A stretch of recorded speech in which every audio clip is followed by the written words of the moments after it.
Good Sunday afternoon, and we welcome you back into the Pierce Sports Center here in San Bernardino, California for our second final day of the regular season playoff caliber match as the Colorado Kraken take on the Dallas Tornadoes. In our last match, Southern Exposure, in a winner-take-all setup, took down the Inland Empire Matadors surprisingly in 3 sets. Today, the Colorado Kraken, despite being 2-7 on the year, with a win, they are in. Yeah, it really starts getting into that fun, how does it all work? So we look at match count. Both teams will be 3-7. Well, we're going to get into it in a second here. We're going to get a little courtside action. So throw it over to Noah on the sidelines, and we'll be right back in just a second.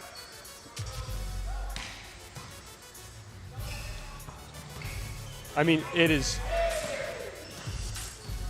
Coach Quinones, and this this match, you win, you're in, you lose, you're done.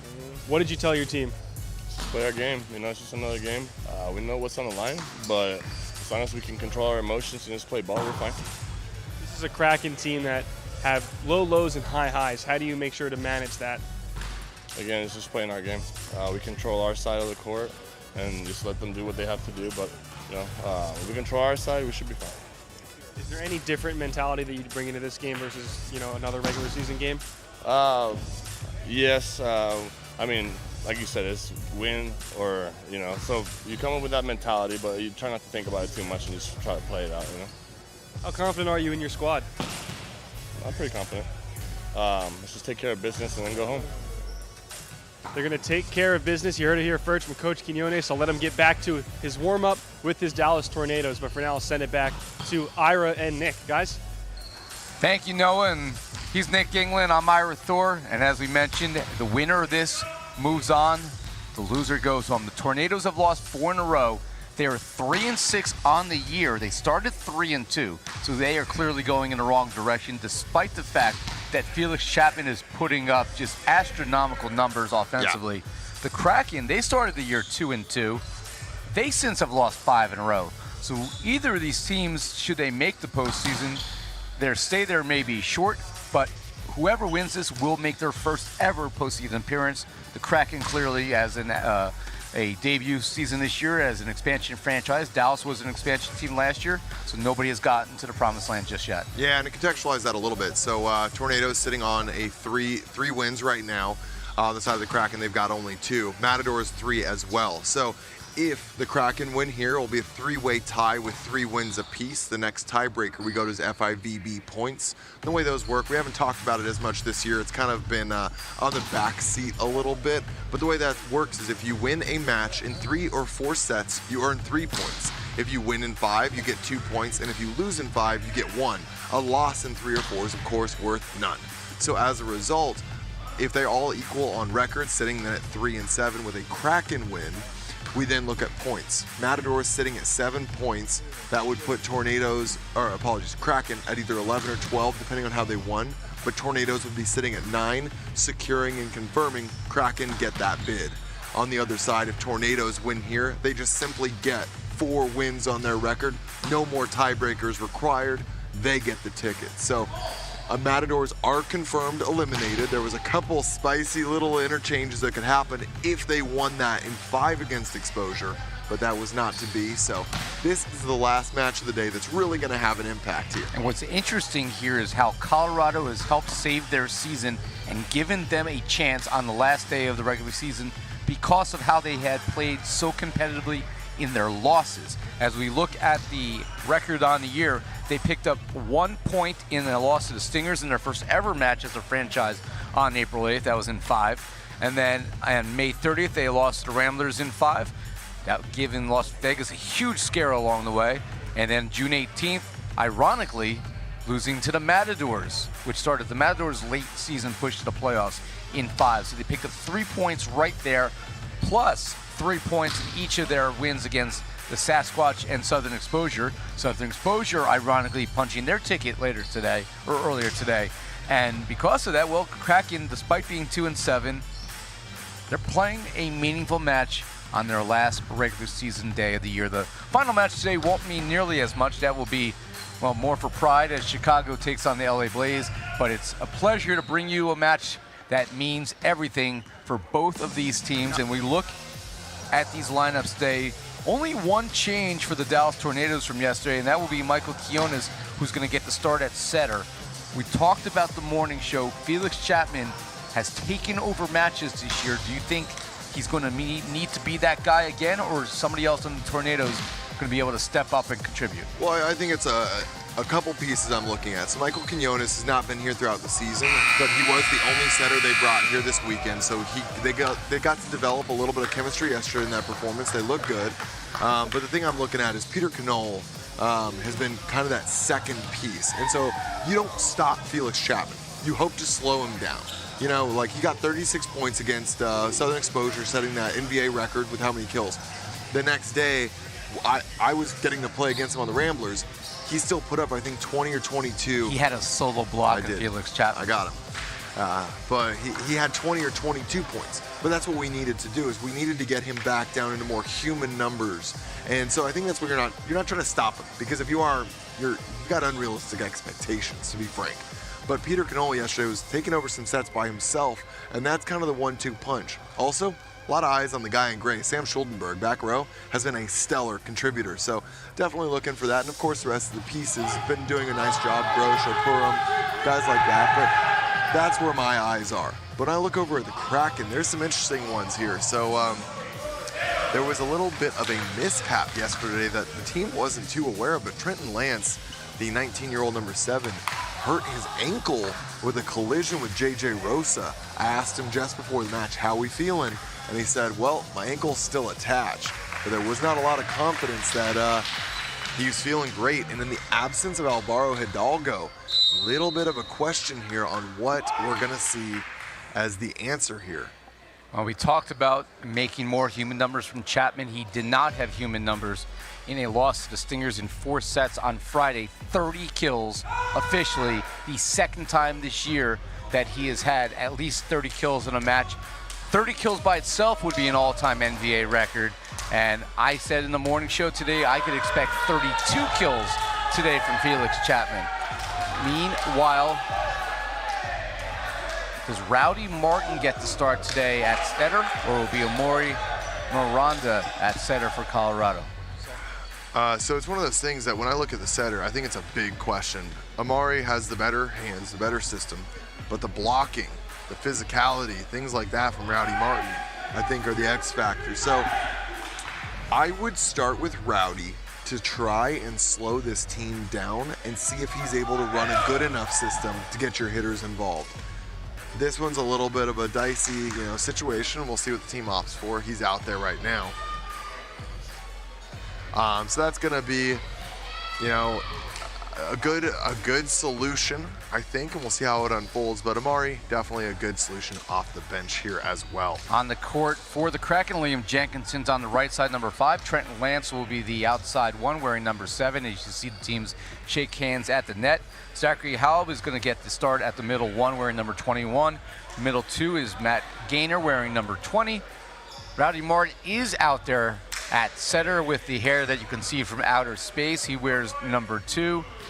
Number 68, Ignacio Morera, going to get the nod here as the other outside for the Kraken. And of course, the lone all-star on this team, JJ Rosa, in the off-white 23. For the Dallas Tornadoes, as we are underway, Sam Schuldenberg's Libero, number 12. Michael Quinones, he is the setter wearing number 2. Felix Chapman and Peter Knoll, along with Chase McKenzie, are on the pins. And your middles today will be number 9, Josh Grosh, and fan favorite all-star Chike Opurum, number 13, getting the nod for the Kraken. Colorado is, for Dallas I should say, the Tornadoes come in 3-6. They've lost 4 in a row. The Kraken are 2-7. They've lost 5 in a row, and something has to give. It certainly does. We see a big block out there against Knoll for the first point of the match, and then you see a nice tool off the fingertips getting a touch there. Definitely both teams challenging each other on the net early. Kenzie there for the pass. They go to Chapman for the first time today, and that's the first of many. All of us in the pregame show on our predictions all took Dallas to win this matchup. and it was really not one of the ones where we're not as confident in Dallas. It's just we were less confident in Colorado after their performance on Friday when they lost to the Tyrants in 4 sets. And actually, I'm looking at the wrong day. This Saturday, they lost to the Stingers in 3 sets, 16, 19, and 17. We're not very competitive in that matchup, compiled with the fact that, as you mentioned, they don't have Alvaro Hidalgo for very good reason. Hidalgo is currently in South America, and he is competing on The Voice in Peru and has advanced to the next round, getting the 4-chair salute, I guess you call it. Yeah, he had a 4-chair turn. Now he's in the live part of the recording. So exciting to see, you know, an off-the-court success story there. The thing I'm looking for here, after Kraken were able to take down Stingers in that first match, or the first set, they were looking really commanding.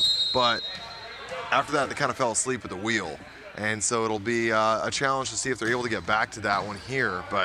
And by the way, the reason for those fans watching at home wondering why both the Tornadoes and the Kraken both played the Stingers, that's because the 5th event of the regular season and the 1st event of the regular season are all divisional matchups. These teams are both in the American Conference Central Division. Again, the Tornadoes lost on Friday in 4 sets. Colorado lost yesterday in 3 sets. That means Utah is your division champion. Oh, apologies. Yeah, it was 3. I was thinking that they took that first set, but you're right. They lost that barn burner at the very end. As Matt Gaynor stumbles onto the net, point, however, was already dead, and goes over to the Kraken, and it'll be Zachary Haub serving, number 21, the 6'8" middle at Lincoln Park, Michigan. Chapman, hands on it by Gaynor, and Lance gonna set it a little too close to the antenna, and the error. Ball goes over to the Tornadoes. Lance, one of the youngest players in the league. Yeah, he is the youngest player in the league at 19, not even old enough for a drink with some of his fellow teammates, but decided against playing collegiately so that he could, you know, pursue a chance to play in the NVA. Obviously, with that youth comes some inexperience. Jenkinson unable to connect on the hands. That sails long, and the Tornadoes in control early. 6-4 for the Tornadoes. They look like they're kind of playing their game, not having to do too much. Kraken struggling to find a way to score. Martin goes to Gaynor. That is touched by Grosh. Covered by Lance. A stab at it by Quiones, and then McKenzie will roll it deep. Chance for Colorado to side out here. But Dallas, right now, they've gotten hands on everything. Joust at the net, and it's won by Matt Gaynor, who gives himself a self-pointer. That was impressive. Over your head, reading that ball and not netting, not losing track of it. I mean, that is not easy to do. That came almost directly over his head by the time he had to make that move. Yeah, so. That's clearly having eyes in the back of your head. Yeah, it was a good move by Gaynor. Tell he's a very smart player out there, and was able to get that well-earned side out here for his Kraken squad. That's blocked back by Rowdy Martin, and that's why you start him. It really is. That's actually, like, not a joke. That is the literal reason you put him on the court, because that kind of stuff coming over, I don't know many setters that make that stop.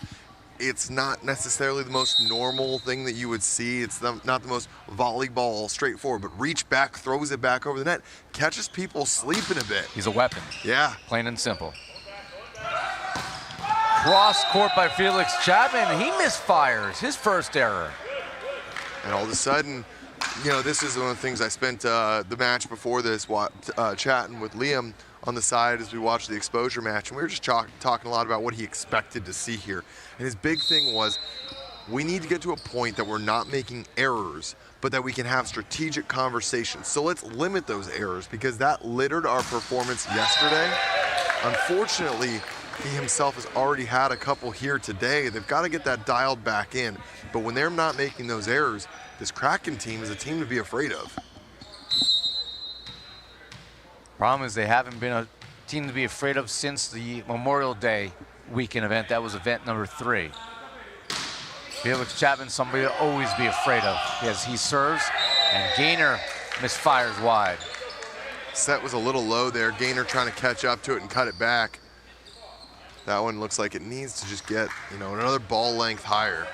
And that question is the X factor of what Rowdy Martin can do on the court more valuable than the fact that he is not as accurate with the hands as a setter? And Chapman misses long again. To me, that is the right question. Once again, the answer is how do the hitters respond? Because some hitters hit out of system sets or mislocated sets exceptionally well. They adjust very well. So some guys don't mind as much. Others, they really wanted that in-system ball, their ball. And so it just kind of is one of those things we have to keep an eye on. Josh Gross. Joe Gross getting a chance to swing here, and he's able to find the backcourt. Joe Gross played at BYU. He's a Danville, California native. Joined the team, or he was on the roster, but made his debut with the team, I should say, during our Father's Day event. And certainly in the absence of Angel Rivera, has been a much-needed addition to that middle.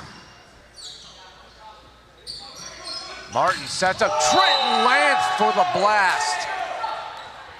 Wow. I mean, that's a set from Rowdy Martin out the back of the court. He put that one tight, but Trenton Lance's ankle clearly not bothering him there. Huge kill for number 7. That's 9-9 now. Nice close up there from Kraken. It's either not bothering him or adrenaline is driving the train. They go back to Grosh, and he gets the quick side out for the Tornadoes. Howe getting helped out in the middle there by Lance, but too much fire coming from the Tornadoes side.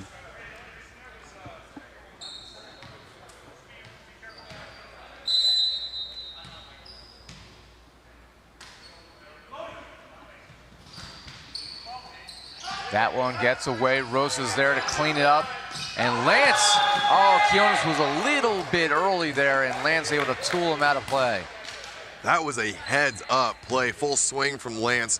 Goes thumb over ball and just chops that one down. Taking advantage of the size of Quinones very well there. We were impressed by Trent Lance in the first event of the season in April. And then he was inconsistent, sometimes quiet from there. Wow, there it is. J.J. Rosa with a one-handed stab, reads the back dump like a book, and a great back set over his shoulder from Trenton Lance there, utilizing the left hand of Liam beautifully. 11-10 now, Colorado in front. That one's left short.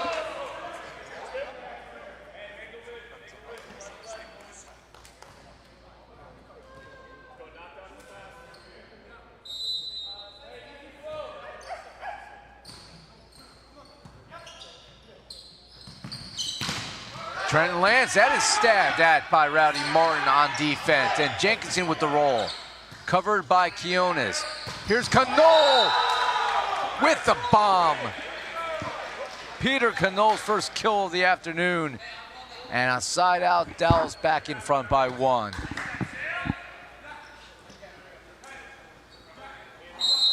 Everything on the line for these two teams. You lose and you think about 2023. They leave it for Chapman, and he scorches the earth. Felix Chapman is the top scorer in the NVA, and nobody else is in the same stratosphere, averaging 6.21 points per set. Brendan Rattray is number 2 at 5.36. He's also the top overall scorer in the NVA with 211 total points. Joe Norman from the unbeaten New Jersey Freedom is almost 35 behind at 178. That is just how important Felix is to this franchise. That's coming our way. Chapman looks at us to make sure he has enough room to operate, and McKenzie swings away, but too long. Dylan Haskell was subbed in there for Haub.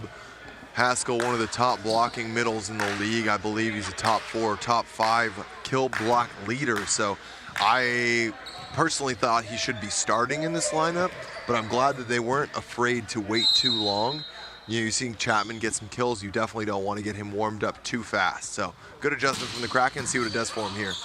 Passed a little bit off by Schuldenberg, but Felix had a chance to whip away and misses wide. That's the 3rd hitting error from Chapman. He's missed some wide, some long. That's a very well-formed triple block.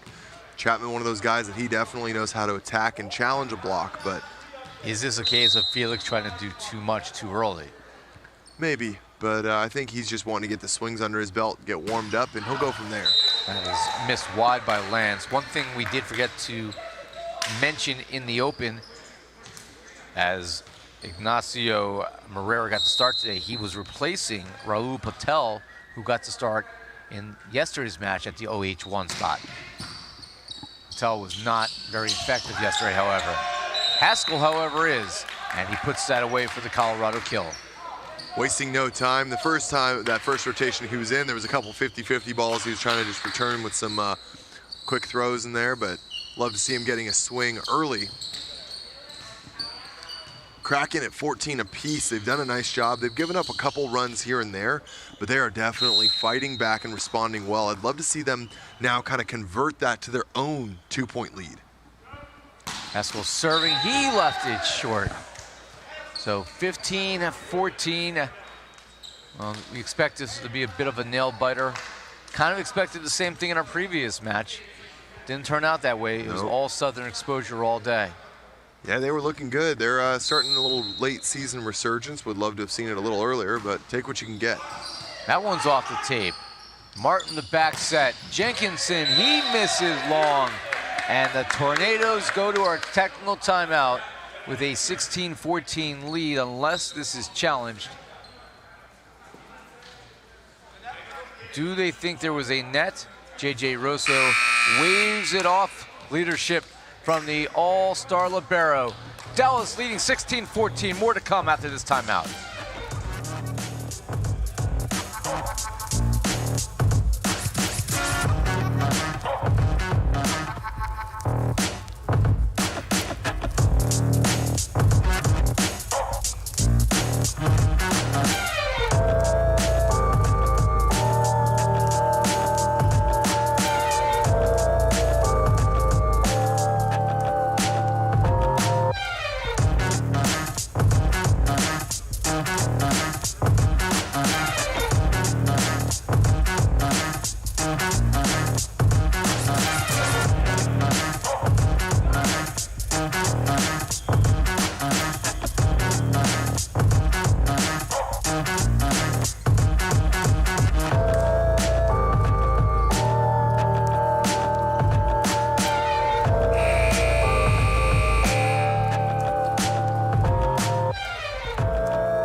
Back here courtside, Ira Thornton, Nick England, Noah Chast as well. Matt Prosser off this match. He'll rejoin us for the final one of the day between Chicago and LA when Noah Chast and I depart for LAX, America's favorite airport.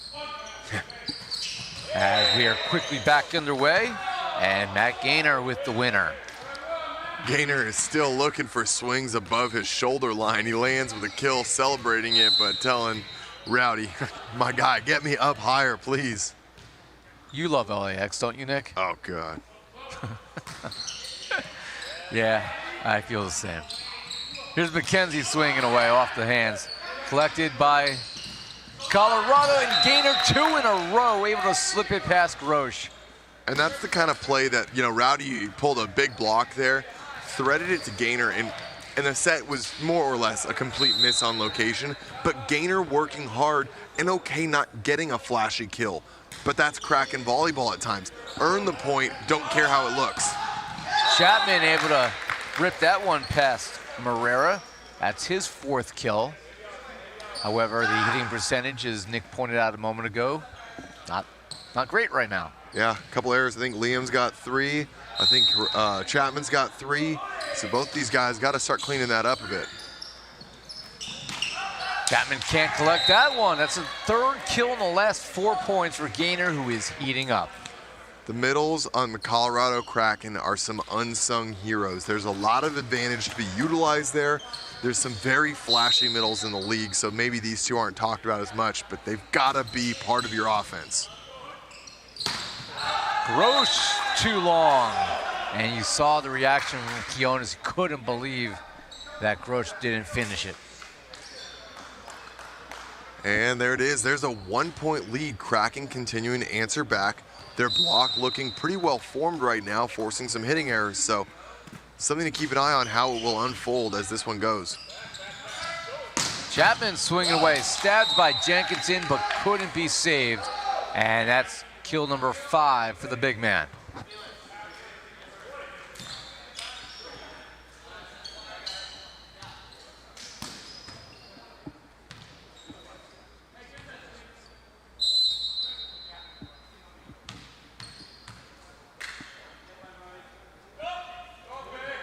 Kenzie to serve.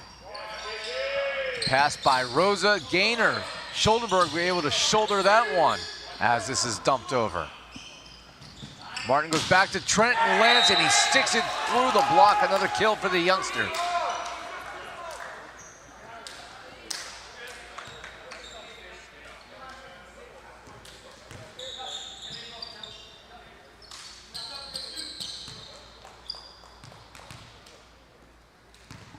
So Gainer will serve, 6'7" middle out of Clark University. Gainer and I had a bunch of conversations this week over many things life related. He's from Chicago. I just visited Chicago last weekend for the first time ever during the summer. I've been there in the spring, the fall, and the winter, but I did not expect it to be oppressive heat in Chicago. I was going to say the humidity and heat. Gotcha. Got me. I was not suspecting that. As that is ripped and into the seating area. Haskell getting involved. Haskell grabs the driver out of his bag and puts some heat on that one. Too much to handle, almost sends it upper deck.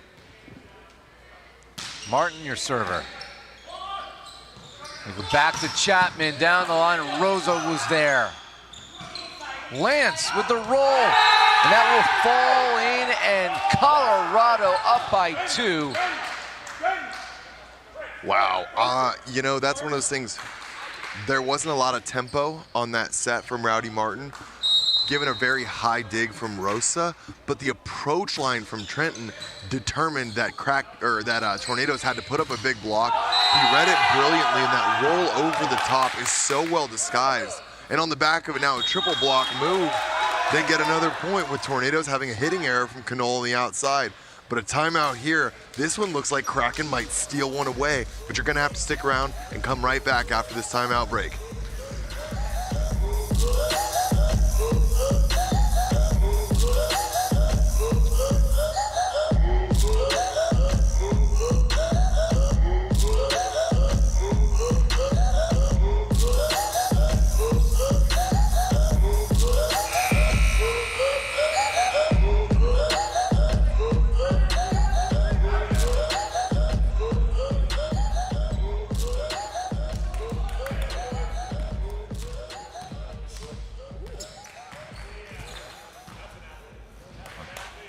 Back courtside as the Colorado Kraken, to use Nick's words, trying to steal game number 1 after the Tornadoes had the early lead, and Rowdy Martin trying to be that catalyst, serving away. Chapman down the line. No all-star libero in the league is going to defend that one. Yeah, no blockers, no problem. Chapman just says, thanks. Not sure where you're at, and that's kind of one of those times you see the youth being exploited. If you're blocking in front of Felix Chapman, you don't get to leave that side of the court. You have to stay there.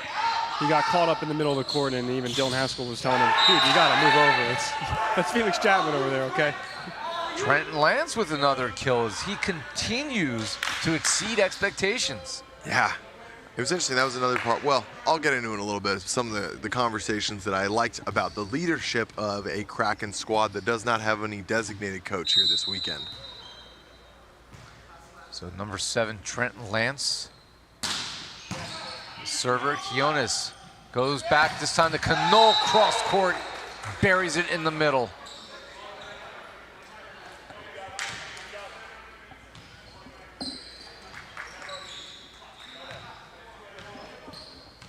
So the Tornadoes within 2.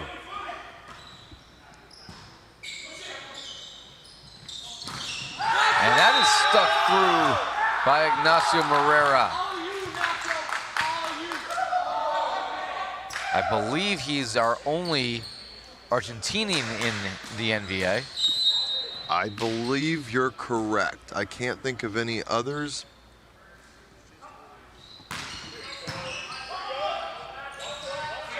Chapman, oh gosh. Wow. Just damage. Damage by Chapman, but is that enough to close this gap? Still 24-22. Chikeo Perham to serve to save the set.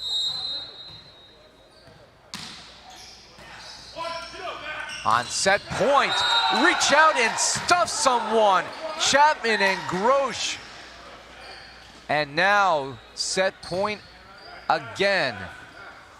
Perham trying to stave this off. 24-23. All Chike needs is a ball. Right now, you've got to exploit the small blocker. Go outside. Jenkinson is shut down. Same combination. Chapman and Grosh close the window. And we take a timeout. 24-all. Back for the conclusion of game one in just a minute.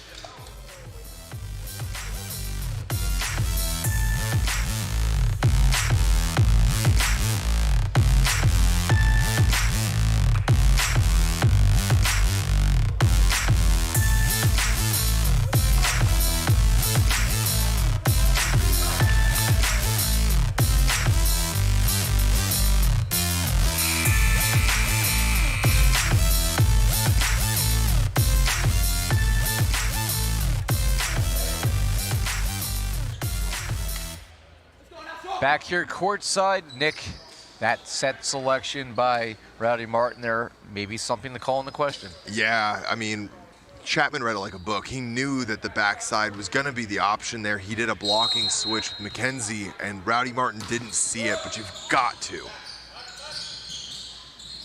As dumped over by Jenkinson.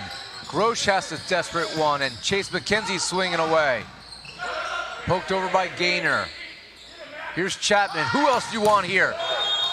And that will draw Kraken into the net, and the lead is gone.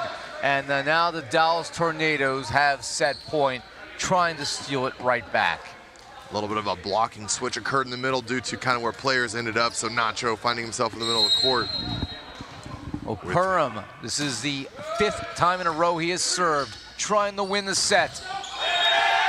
And we will play on. Gaynor off, I think, of Grosh's head. Doesn't matter, it was a net violation. Yeah, I think it was McKenzie's. I don't know. It was off of someone. He definitely unloaded on that one there. Somebody will have a dent in their skull. And we play on at 25-all. Chapman, Lance collects it, goes over on one. Here's McKenzie to swing, and he's stuffed down. Take me down to Rejection City, where the blocks are big and the points are gritty, and Colorado has set point back. Matt Gaynor hangs and throws that down, rewarded off of the defensive stop from the Kraken. Jenkinson serving for the set for Colorado. We'll play on, though, as Lance wasn't able to gather up that offering from Grosh.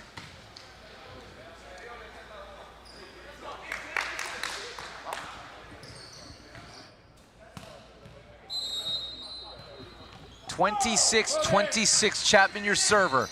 That was more dangerous than it looked. Oh, Argentinian power! Got a double block, no problem. Nacho, number 68. Big swing into the angle.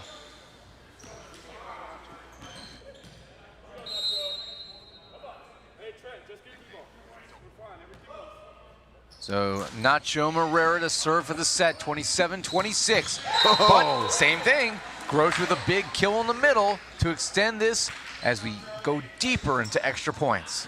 Grosh has not seen a lot of offensive set load. I think the team is kind of easing into it. He continues, he really continues to be effective. They just got to find ways to get more involved with him. They haven't had a lot of middles that they use offensively this season.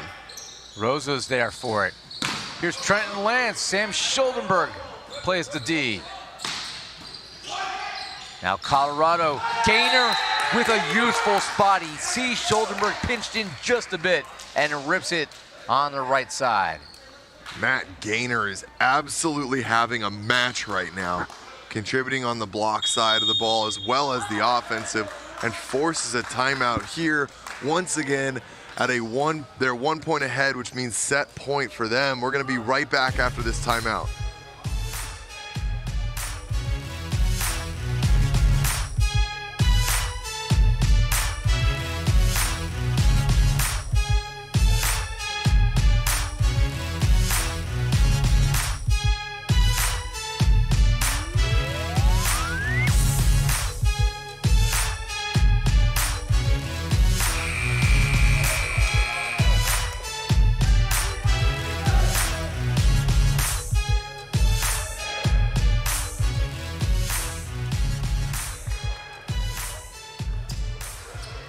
So now, another set point for the Kraken. Matt Gaynor, looks like he's calming himself down, said a few words out loud, something I would probably do in the same spot right now, and he's gonna stay on his feet. They go to Chapman, and Chapman is always the answer. Yeah, in situations like this, it's far more surprising when Chapman doesn't get set than when he does. However, with Knoll now front row, I would not be surprised that Knoll sees any ball that's in system. Roche is your server off the tape, read by Rosa. Trenton Lance, can this be chased down? McKenzie gives up his body to save the play. Has to be dumped over. Dallas, big chance here, but Knoll can't connect. And another set point for Colorado.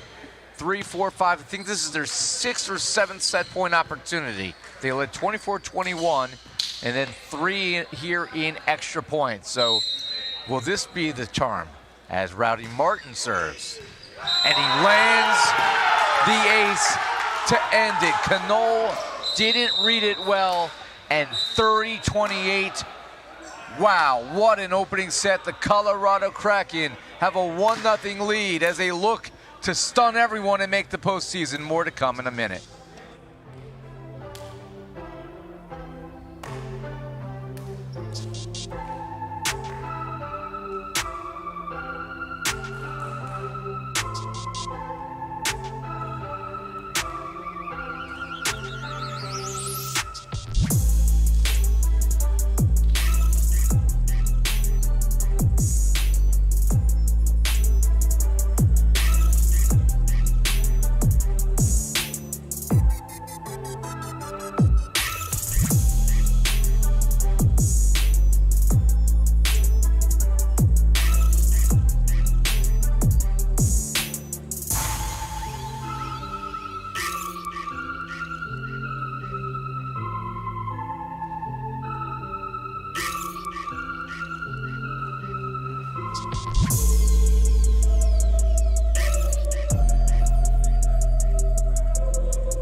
Back here courtside in San Bernardino, California, the Pure Sports Center, where one of these teams will qualify for the postseason.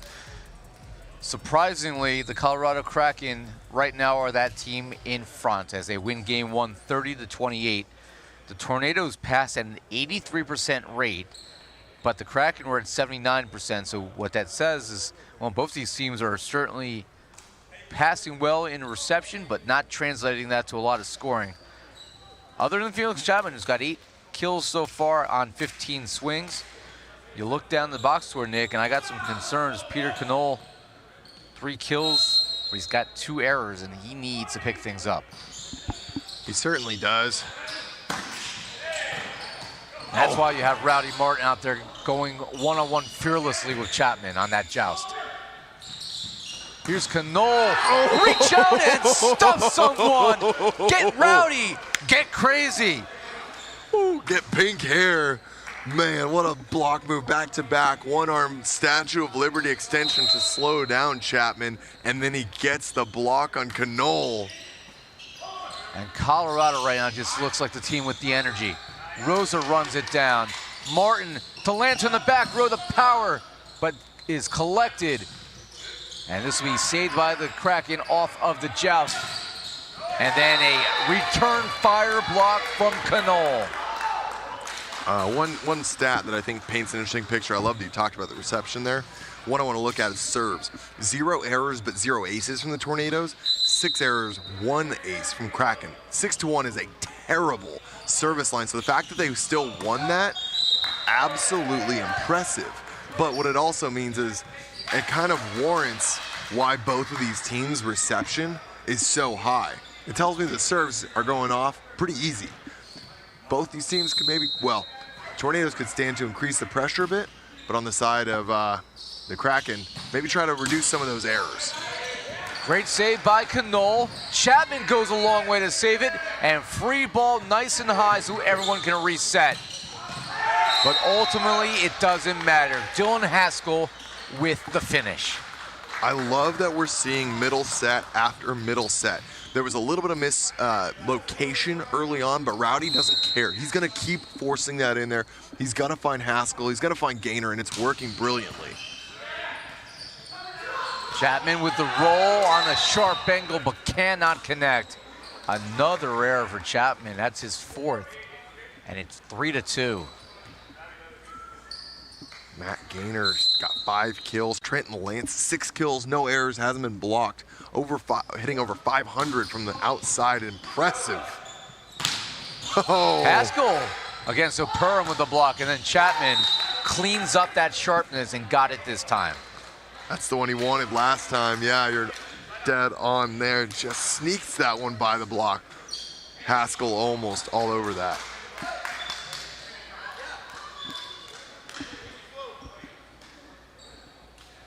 Now, the only thing we don't know, we have to figure out mathematically, is the seeding. Yes. Whether Southern Exposure or whether the winner of this match that is shut down by Grosh and McKenzie. Who will be the 3 will be the 4. Now, if Colorado wins, then it will be pretty clear. Southern Exposure with 4 wins would have 1 more than Colorado, and then they would be the 3. Colorado would be the 4. As that finds a way to the court off the Haskell attempt. Should the Tornadoes come back and win, then we go down to points. Southern Exposure after the win today, well, they have 11. The Tornadoes, if they come back and win this in 4, would finish with 12. Got to get there first. Haskell looking for Jenkinson. Knoll was waiting for it. McKenzie shut down by the great wall of Gaynor. Gaynor waggles the finger through the nets as that's not the swing you want there. We saw that, young man. Liam Jenkinson also helping out. Got to give him partial credit as well.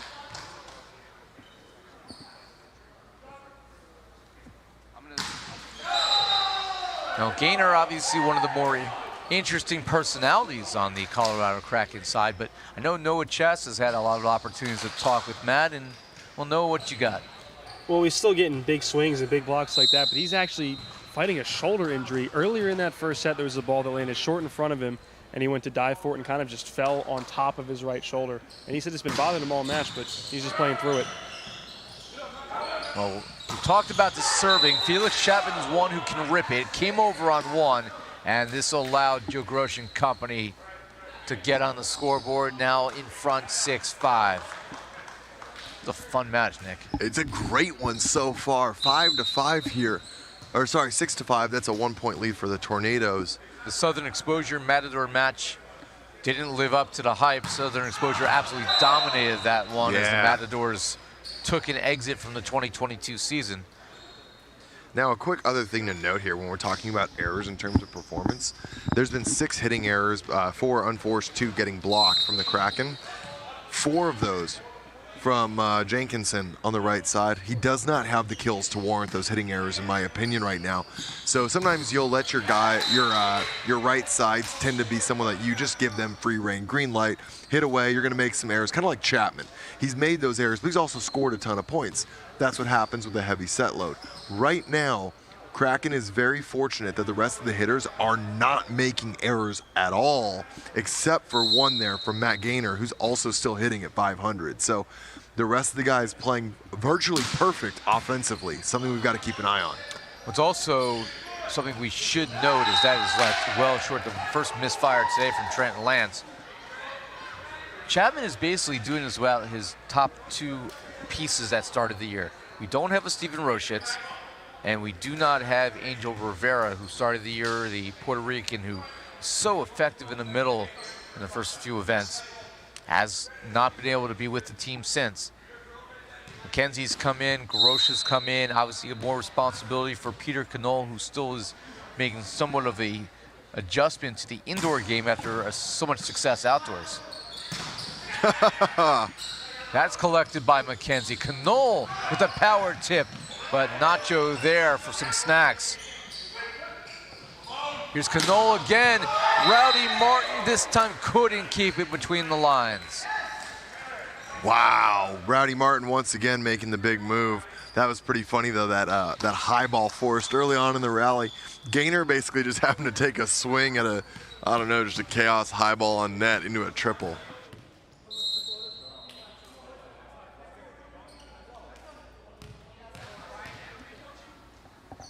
So it's now 9-6. That's a 4-point run here for the Tornadoes. Jenkinson. They're going to go to Grosh. A little bit of a paintbrush swing, but enough to confuse Colorado. So we're going to have a substitution here. Patel is going to come in for Lance. I don't know if I agree with this because of how sharp Lance has been. Maybe it's passing related, giving Yeah, it might be. Rahul Patel, who earned his way on this team with a tryout. Not a former collegiate player. That one is just long. That's read well by Jared Warner. Warner is a former collegiate player on the East Coast, and he has quickly risen up the officiating ranks and become one of the better line judges nationally. Tipped by Grosh, Nacho there. Patel looking wisely where the 10-foot line was, but didn't matter. Missed that one wide badly. This was something I saw yesterday, is these high chaos out-of-system balls. He's just taking huge swings that he's trying to end a point. Control that. Take a swing. Just give your guys another chance. But ending the rally there, it's not a good move. Jenkinson, he gets the result. Colorado needed that because they were ice cold. Just like this coffee I have here from Starbucks, so I better finish it before it gets warm.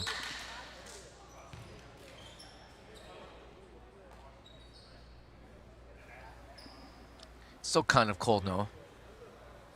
It's not as cold as it was 4 hours ago when we bought it. It's 100 degrees here in San Bernardino, by the way. Probably about 75 indoors. Comes over on one, the two-handed dig by Schuldenberg. They go to Chapman, and he is shut down. Well, you can't shut him down forever, but you can slow him down with a few hands in his face. And Nacho and Haskell get the block on the big man. Haskell, for the life of him, cannot get a set high enough for him to hit in transition. He's wiping, he's throwing, he's managing sets. Finally gets a chance. Says, all right, I'm just going to get a block here and end this on my terms. This I can control. I'd love to see that point. So here's Quinones, his team up 3, 12-9.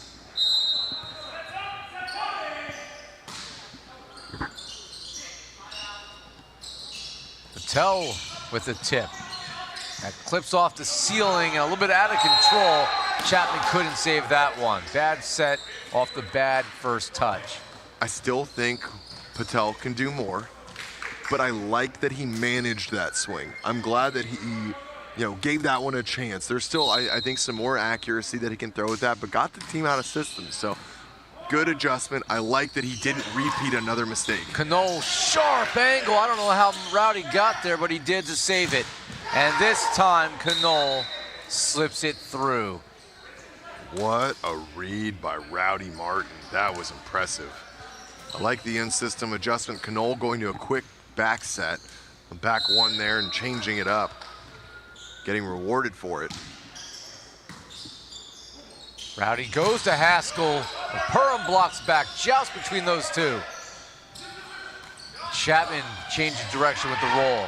Rosa showing some flexibility there. Knoll laying out, and this one will fall in. Knoll gave himself up for that play, and Tornadoes did not reward him. Yeah, I can't tell if Quinones lost his footing a bit there, but definitely not happy with the way that one ended. Tornado's still on a nice 2-point lead, but the 2-point lead was not enough in set number 1 as Kraken battled on.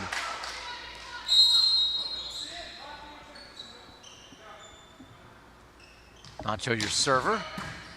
Knoll with the pass. Felix Chapman, can this one be saved?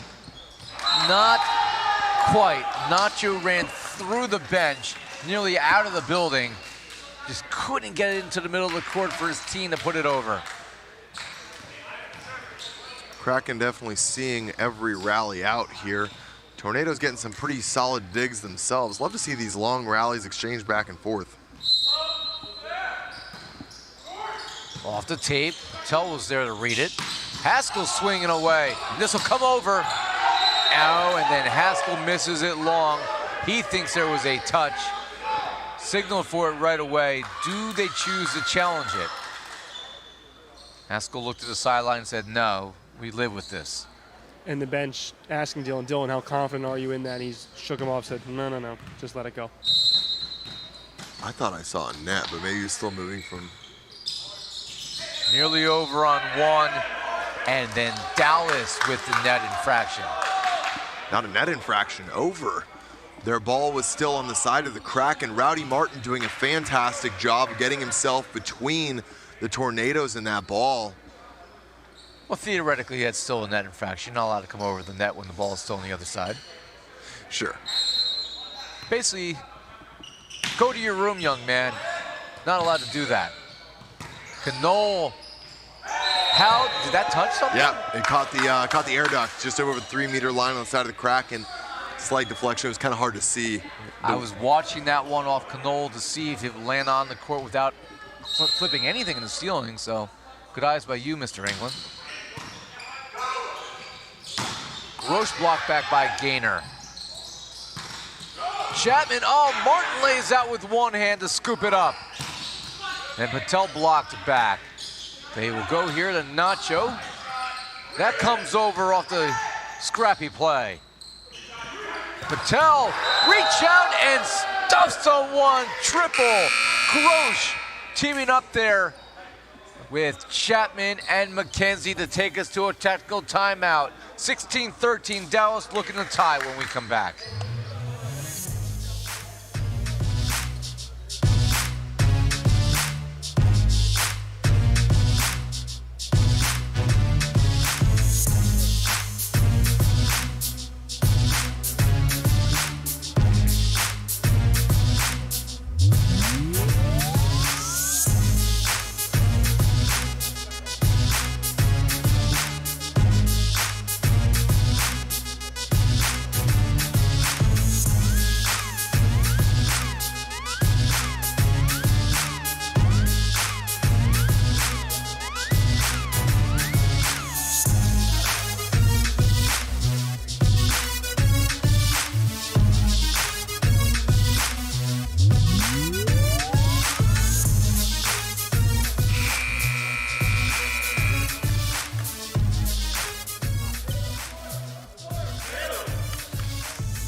After the technical timeout, Dallas clinging to a 3-point lead. Felix Chapman, who is most likely the most valuable player in the NVA this year. He will serve here for his team. They look to tie this match at a set apiece. Rosa there for the tough pass. Patel poking it right at Felix. And that is a return block by Jenkinson and Gaynor. Side out Colorado. Man, that was a great move. Jenkinson really needed that one to kind of get him back in the game here. He's struggling to make a positive impact on the offensive side of the game, so a great defensive move. Chapman, oh, too much juice.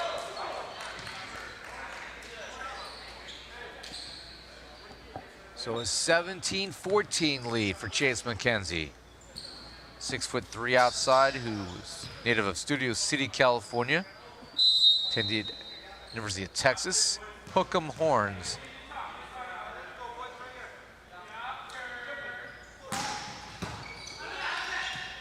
And I don't know how McKenzie didn't hook an ace there. Martin digs that out of the net, and then just Matt Gaynor does bad things. Oh my goodness, he barely got off the ground and just painted the corner. And it somehow was like his most powerful swing of the match. Jumping is overrated. No, you can't miss the serve after that point.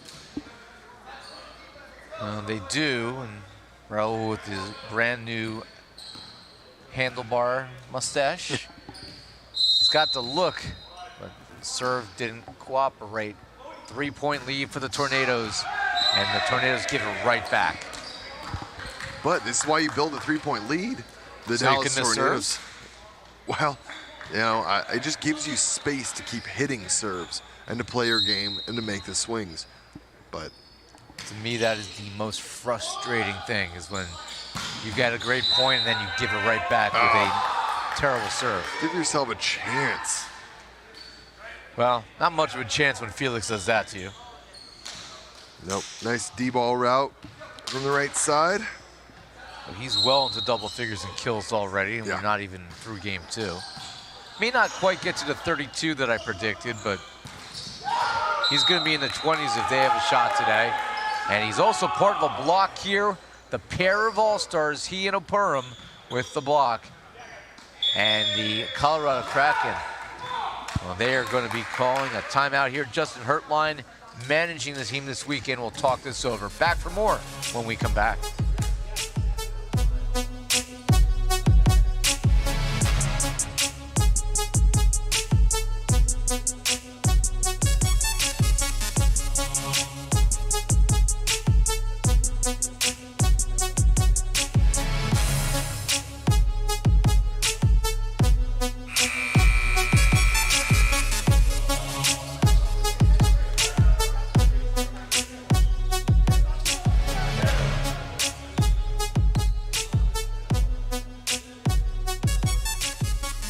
Back here courtside after the timeout for the Colorado Kraken.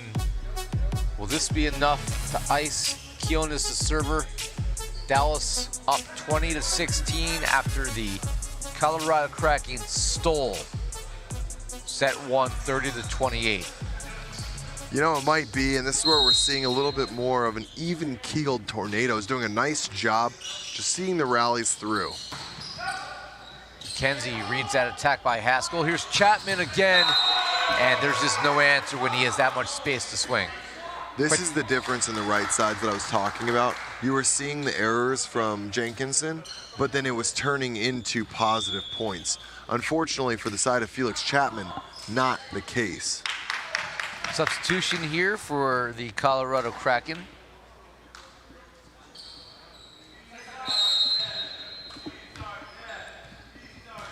Justin Hertline, who was managing the team, now is going to try to help the team, but his first chance to swing, same result. Opurum and Chapman with the stuff down. Jenkinson as the right side stepping into pass here. So they're using a little bit of a different lineup instead of two outsides passing. We'll see if it works for him. So now it's 22-16. Martin goes to Patel, and that is long, and the Colorado Kraken are unraveling.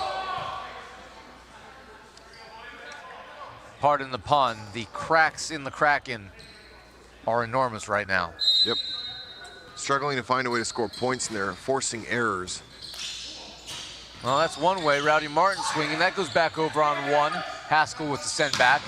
But then Felix Chapman just continues to build one of the most statistically resounding resumes in NVA history this year. He certainly is, and right now, Tornado's just too much pressure. They're getting free ball after free ball back, and you just can't block that every time. 8 set points here for Dallas. Rosa just says, take this back. Chapman to end it. Oh, with a crafty roll shot. And Felix Chapman and company dominate game number 2, 25-16. It was 16-13 before they scored 9 of the final 12 points. And we are even at 1 set apiece. Colorado has to be frustrated with that set, but they get to do it all over again. 1 set apiece when we return.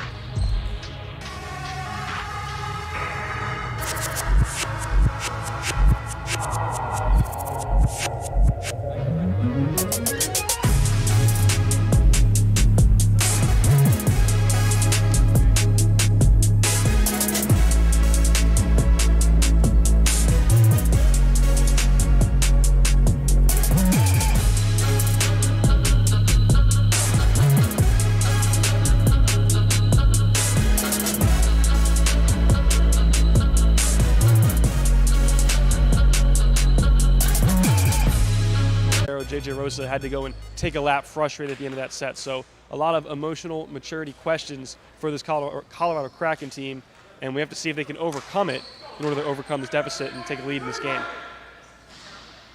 Well, they are adults, and they better figure this out quick, or they are going to find themselves losing the next 2 sets and have their inaugural season end in a blowout loss here, because they went from passing at a 79% rate in game 1 to 36% in game 2. Dallas completely consistent. In fact, they went up 83 to 85% in the second set. And right now, looks like they figured things out. One way to figure things out, just give the ball to the best player in the league this year, and that's Felix Chapman. Since having 3 errors in game 1, well, much more efficient, 15 kills now on 27 swings. Yeah, definitely.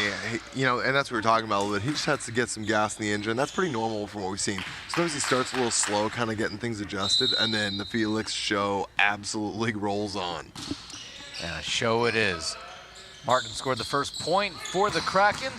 This is going to come over on 1. Ira Thor, Nick England, and Noah Chast here in courtside San Bernardino, California, where Felix Chapman, so much for that, commits his 6th error, but he's got more kills through 2 sets than most human beings have in their best matches of their careers. Yeah. Chike Operum getting a chance to swing, and when he does, he can do that. And Nice it's his kill. first kill of the match. Well, certainly one with some authority. Felix Chapman is a plus 12 right now. By far the highest of any player on the court. And that will find its way in. Liam Jenkinson able to put together his team-leading 6th kill. He's got 6. Trent Lance has 6, but Trent Lance got pulled there at the end of set number 2. He will drop back and serve Nick at this time. Also 6 kills from Matt Gaynor. Knoll with the roll. Rosa laid out with the pancake, but it comes over, and before it can completely clear the plane, Knoll puts it back down. That was actually good body control by Knoll. Wait just long enough so the ball cleared the plane so it wasn't a violation. Oh, there it is. Nacho able to chisel that one off the outside hand of Chapman. Chisel, good work. You continue to surprise me with your robust vocabulary. Here's Dylan Haskell. It is a 4-2 game. Good pass by Knoll. Keona's a little late to it. That is blocked out of play, and that's a tool kill for McKenzie. Yes, McKenzie, that is his first kill of the match. Yep, and while it might be his first kill, he's also been the recipient of the majority of the passes and only aced for the first time at the beginning of this set.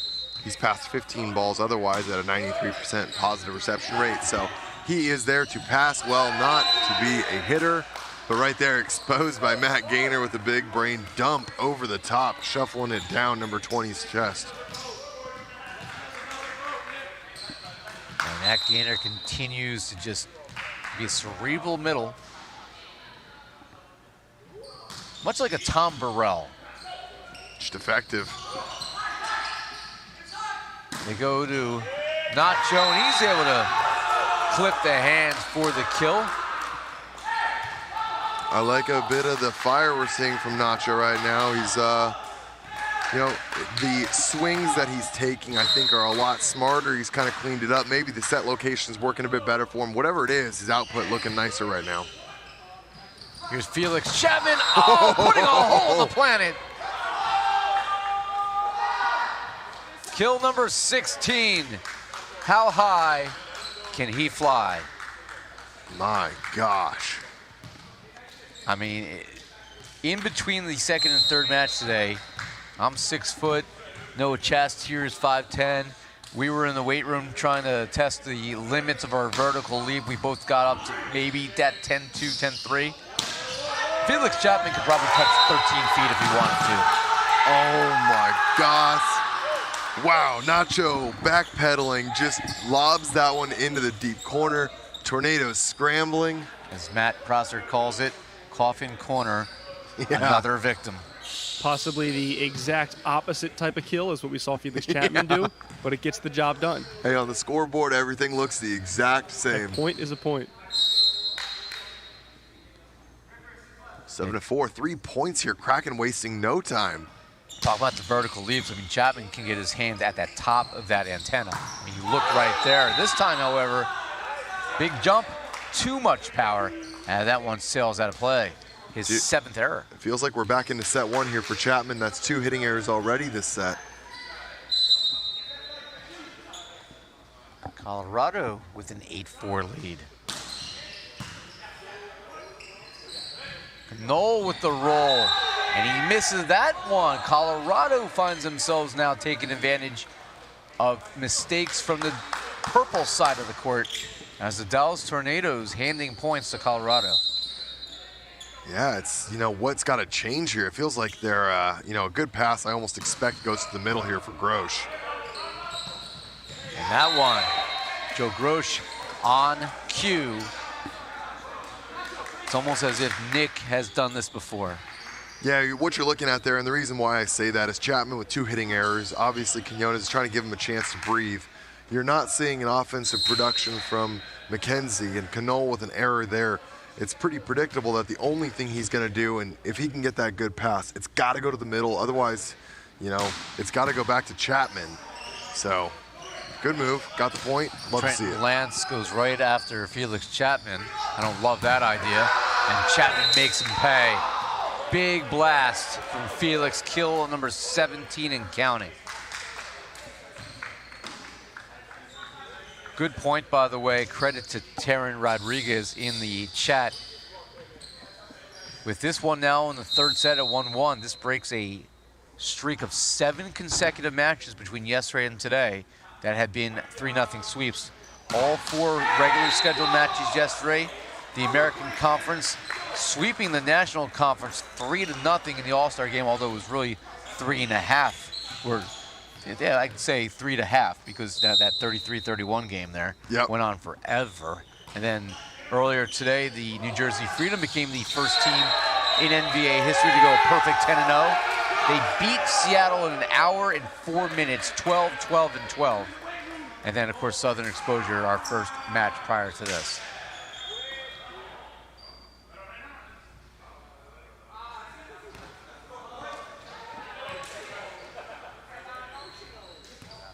So that joust basically left the ball on the plane of the net. Net was called against Quinones on the follow-through. The initial argument was that he was that it was all ball, but they decided not to challenge. No challenge required though when you've got number 18 taking swings like that into a triple block. Huge kill once again for Felix Chapman. And what might have been a slow start here in set number 3 is right back on track. Chapman now with as many kills as the number on his outfit. And Joe Grosh will serve. Trenton Lance swinging away off of Perm's hands. Chapman lays out for it. And there's some power from the beach. Peter Canole puts it away across court. And the Tornadoes have whittled the lead down to 3 after it looked like they were well out of this set.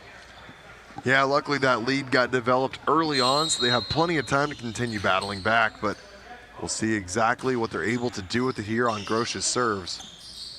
Haskell able to slug that one through. So side out Colorado. You know, I don't know the decision making, and I haven't seen as much of Haub as I might like to have a fair opinion of him. But man, when Haskell and Gaynor are on the court as the middle duo for this Kraken squad, I feel so much more confident in their ability to score effectively, block well, go pin to pin, and slow down this Tornadoes squad.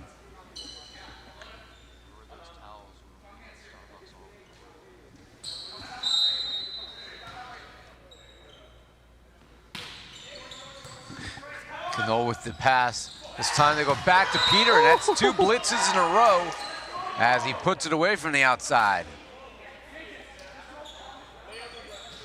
Dallas stringing together some points to stay competitive, down 12-9.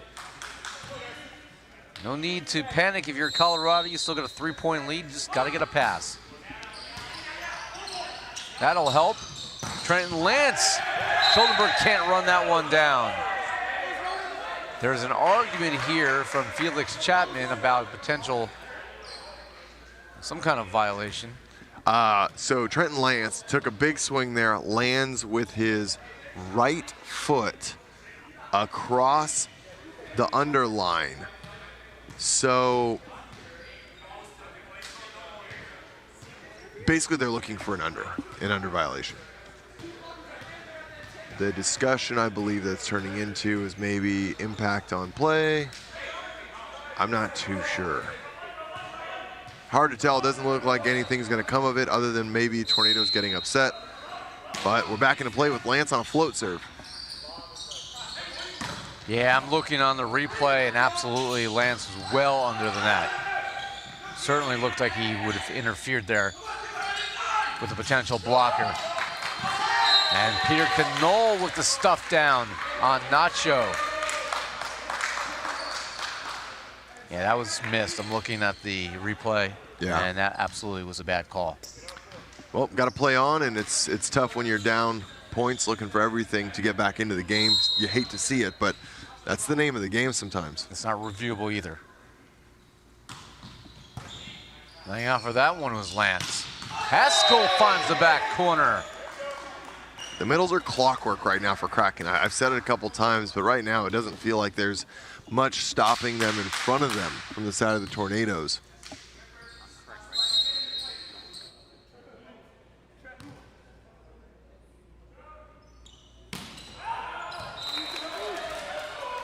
And the jumper by Haskell too long.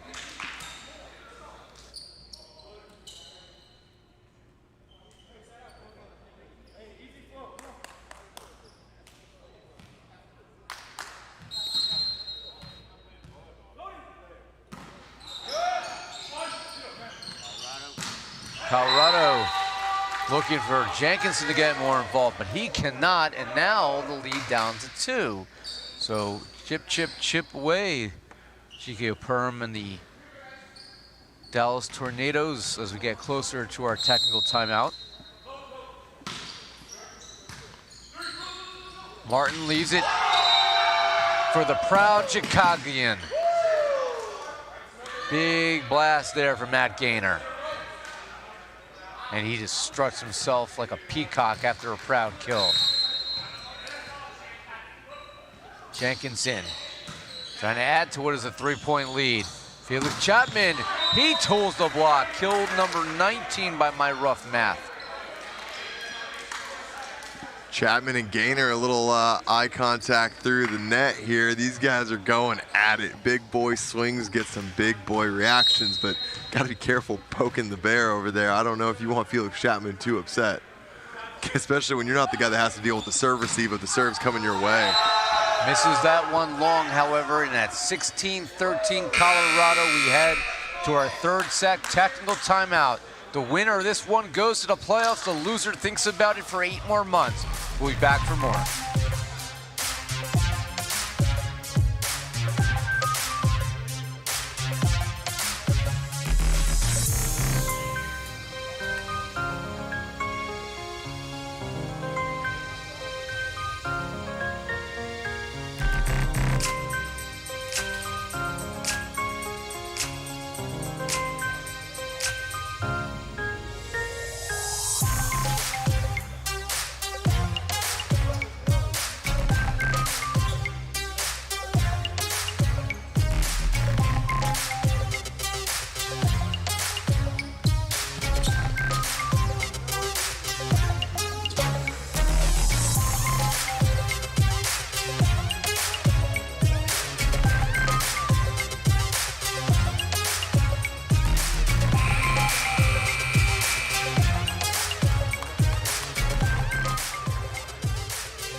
Back here, Nacho will serve for Colorado, and his team trying to surprise Dallas, go up 2-1. That won't help as it sails long.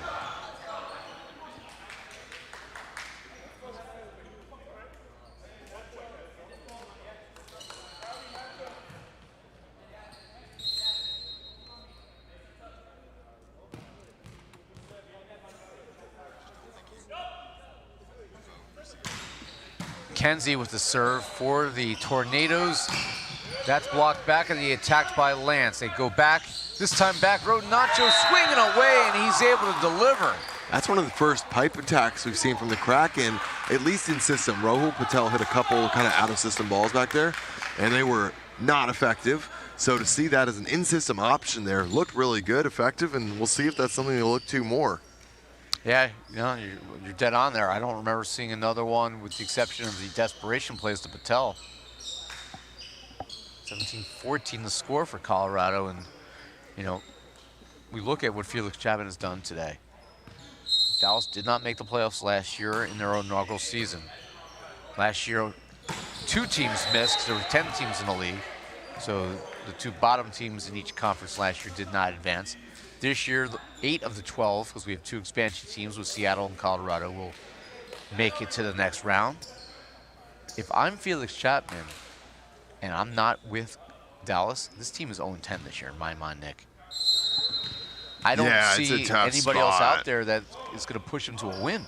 No, and one of the hard things that, you know, I even see with the Ramblers, and we've talked about the Stunners regularly, is when you have an all-star like that, getting the set load to be correct, like who's getting what percentage of sets. Sometimes it kind of throws it off a bit when guys aren't getting enough sets to be effective. But I agree with you in general. Just no one else is out there that's going to score consistently the way they need. Nice save by McKenzie. He went down hard on that one. And a net violation on Trenton Lance trying to go one-on-one with Quiones. So the Tornadoes get a key side out here now, trailing 18-16.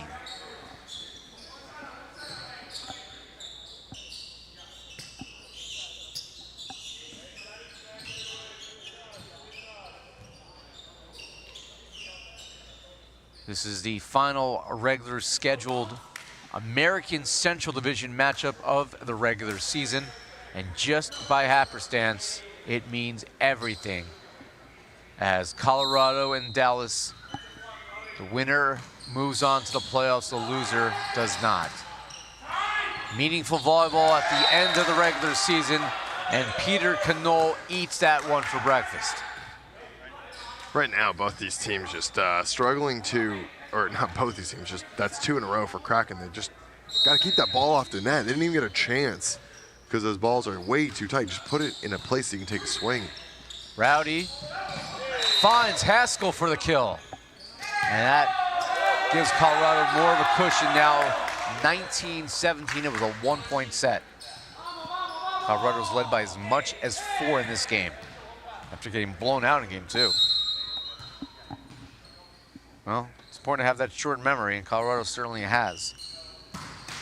Lance, the benefactor of the tape monster. An ace from Trenton Lance. Barely old enough to vote. Uncorking the ace here for the Colorado Kraken. And the Dallas Tornadoes will chat about this one. 3-point lead for the Kraken in their quest for 25, 1 set apiece. More to come.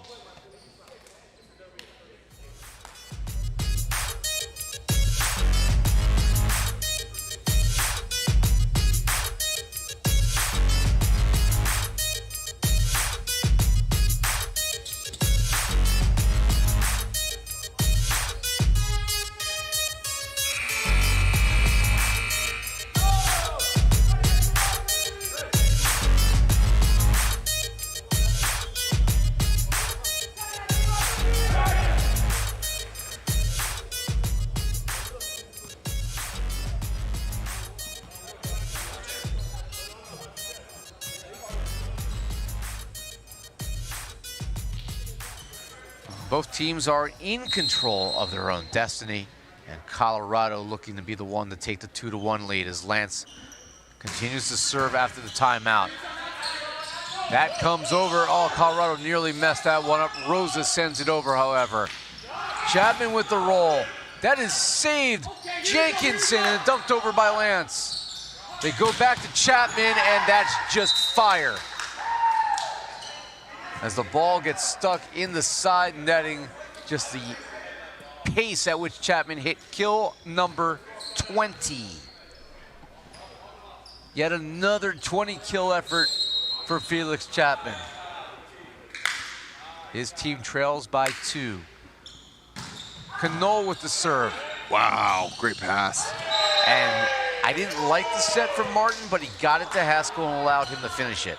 Again, this is what I've been talking about. The location to connection with the middles is like just barely serviceable, but both of these guys are just wheeling and dealing. They're throwing balls and getting tips. They're finding ways to score.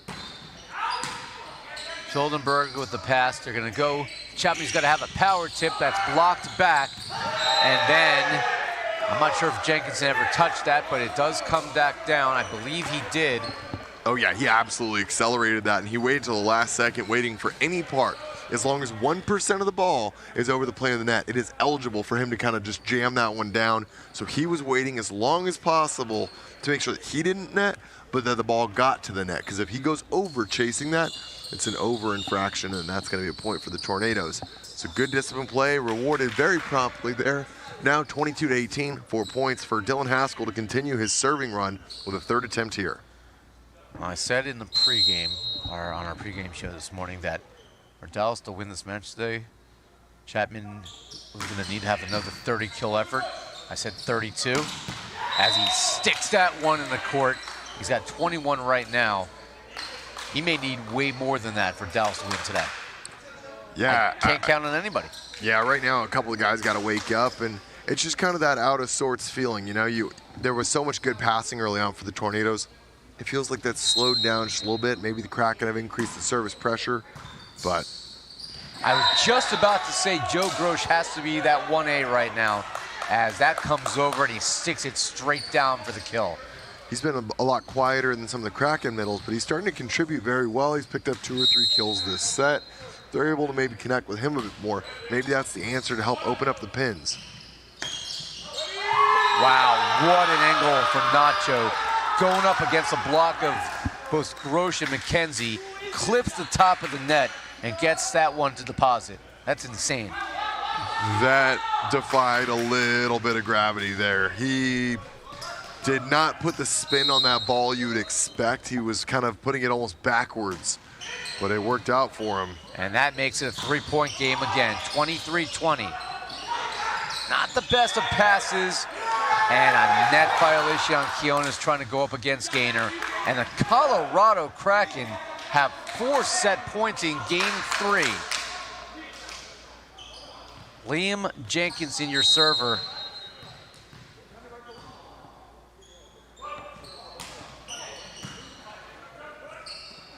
They have to go to Felix here, and he misses it wide.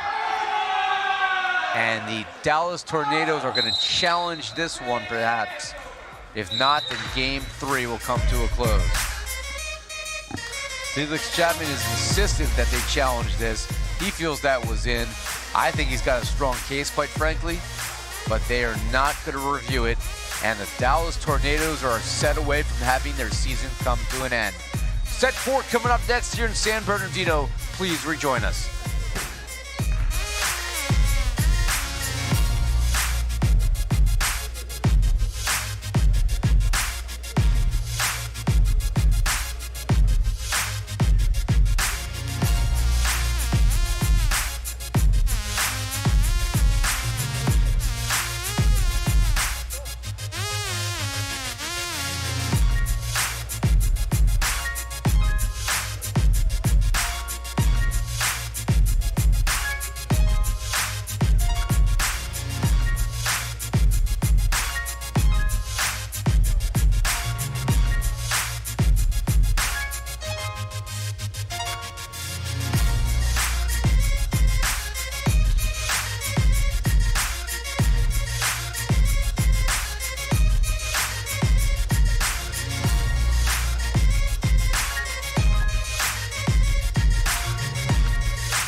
Game 4 here at the Pierce Sports Center in San Bernardino. The Dallas Tornadoes are absolutely with their backs against the walls right now, as they are a set away from being eliminated for the 2nd year in a row.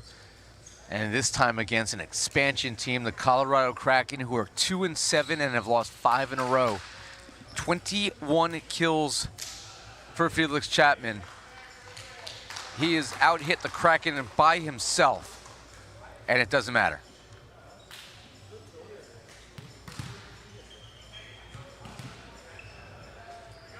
"42 kills for the Tornadoes, 37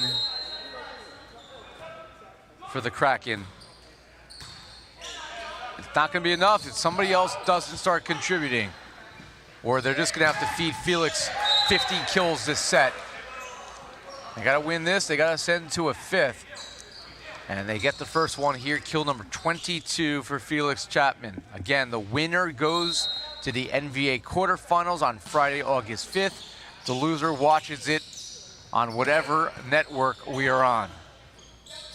Chapman swinging again. And this time a block from Haskell and Trenton Lance.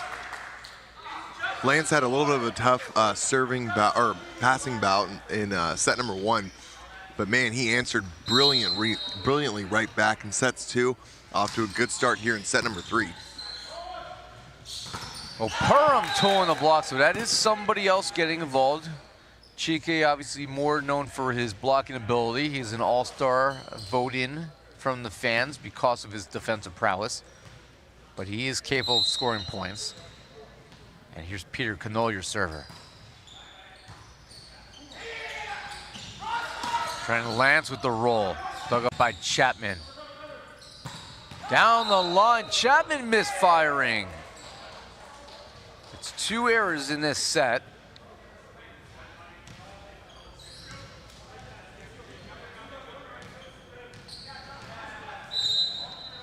And for Felix Chapman now, yeah, he's got 22 kills, but got 10 errors and more than 40 attempts. And that one missed wide by Lance.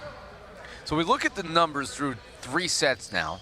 The Tornadoes, the passing was a little bit suspect there in game number 3, but still passing at a 75% rate. Way better than Colorado. And it's not translating to points.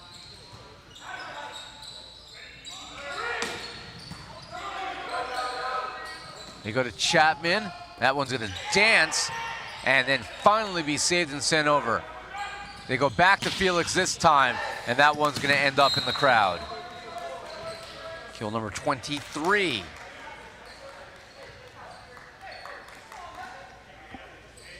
Chike will serve. It's 4-2 Dallas.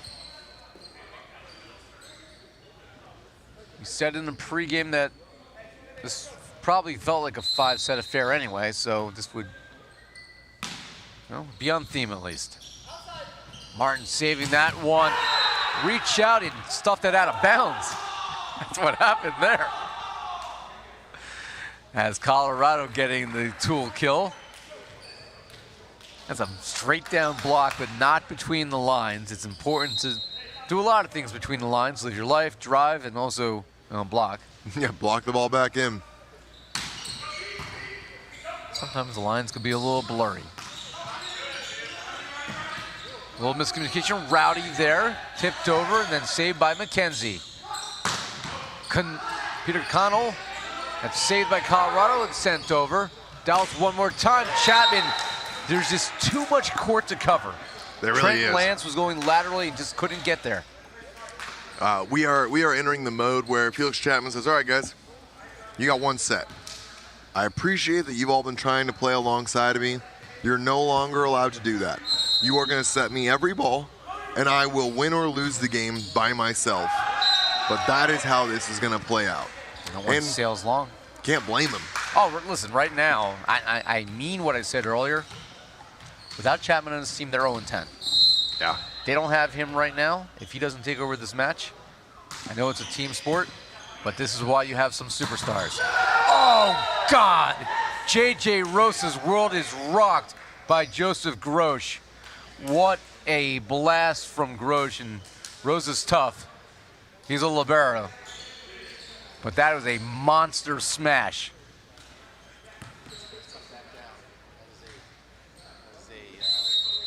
Top 10 player.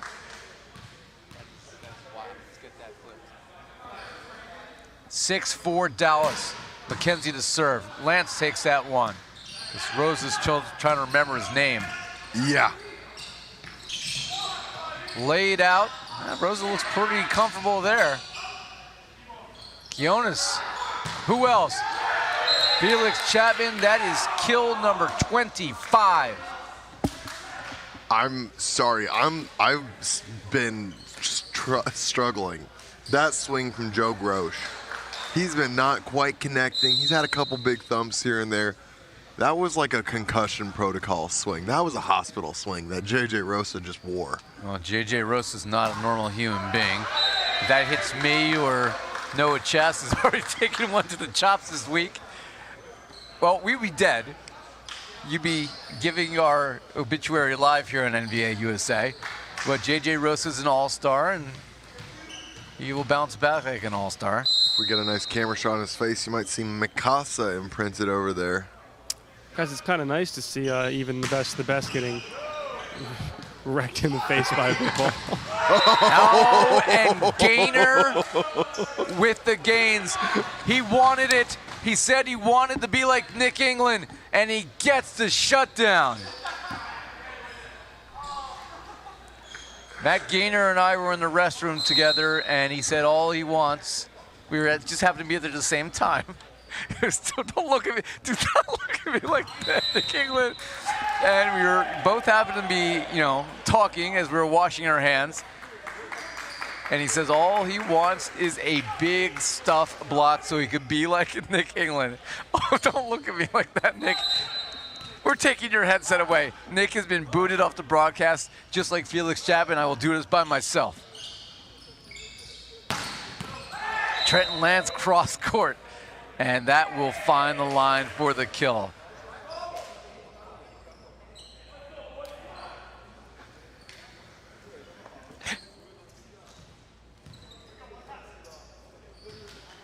Here is Matt Gainer after getting the block of a day.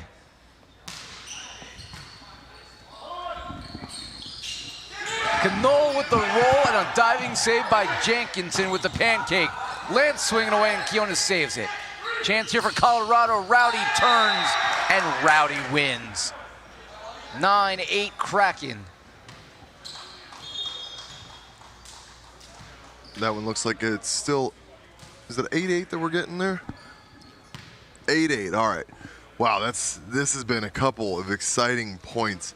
That was crazy, and I think what started me off on my bit of a bout of laughter there was Gainer looked at you, and I don't know if you heard him, but he said, Ira, I want you to say it. I want you to tell the people for me to reach out and stuff someone. And you didn't say it.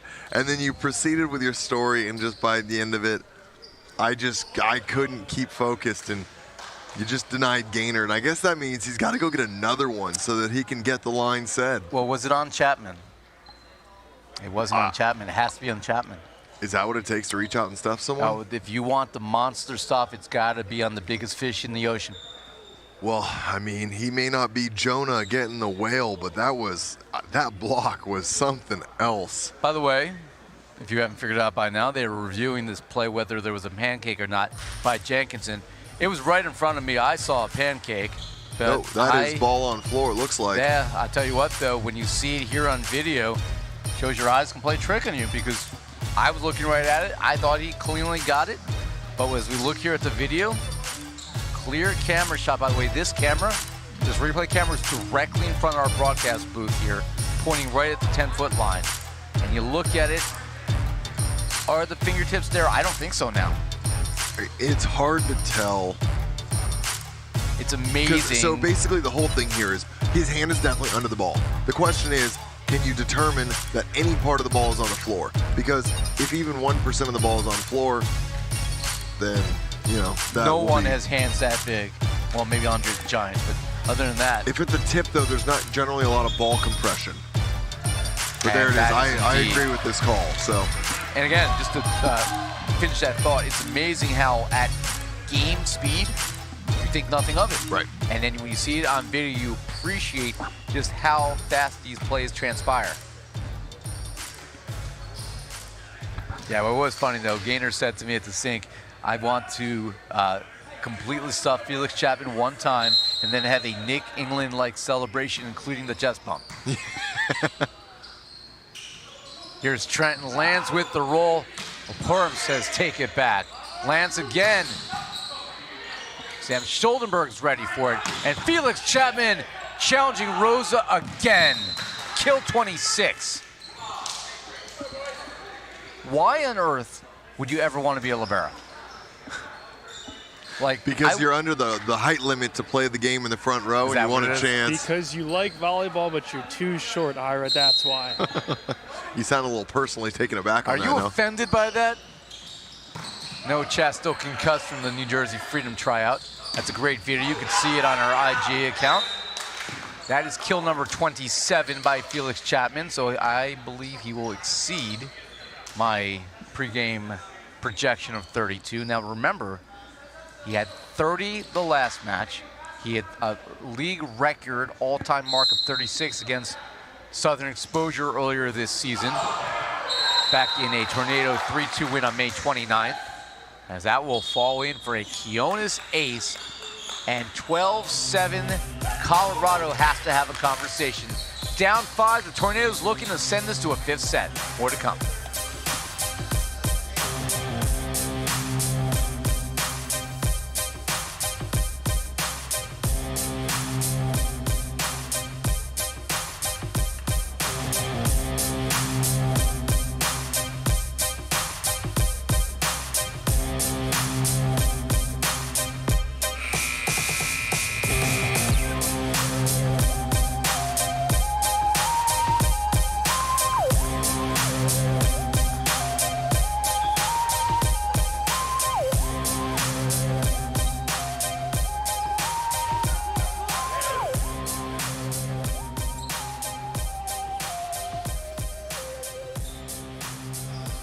Back here courtside, Ira Thor alongside the captain, Nick England. No Chas is here as well. He's a libero. He needs love too. The Dallas Tornadoes looking to send this to a 5th set, and they have a 5-point lead after that timeout by Colorado. Trent Lance gets blocked back. Martin's gonna tip it over into a useful spot. Wow, very good court vision. He saw Chapman in the corner of his eye there, but throwing it into zone 4. Very, very effective on the net is Rowdy Martin. They go to Chapman. Oh, God. Somebody get some bandages. That's kill 28. And if you made a statement similar to this, and I don't recall exactly what it was earlier when we saw that 36 kill match, but it was something along the lines of, if the Tornadoes are going to get into the postseason, he's going to put up X number of kills kind of thing. Well, if he's going to get to the Tornadoes to the postseason, he's going to hit 40. We might see that today for sure. Jenkinson, he can't connect. This is starting to look a lot like a 5th set. And that would be Christmas for the Dallas Tornadoes after the way they've played to get there. I think he's at 28 right now. Haskell able to find a way to slip that past Perham.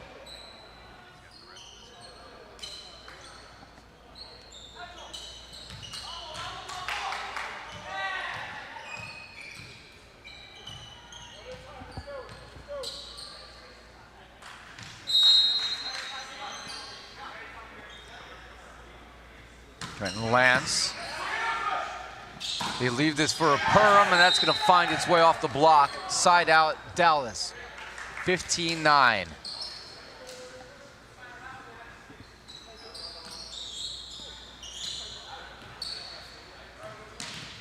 Now a Perham.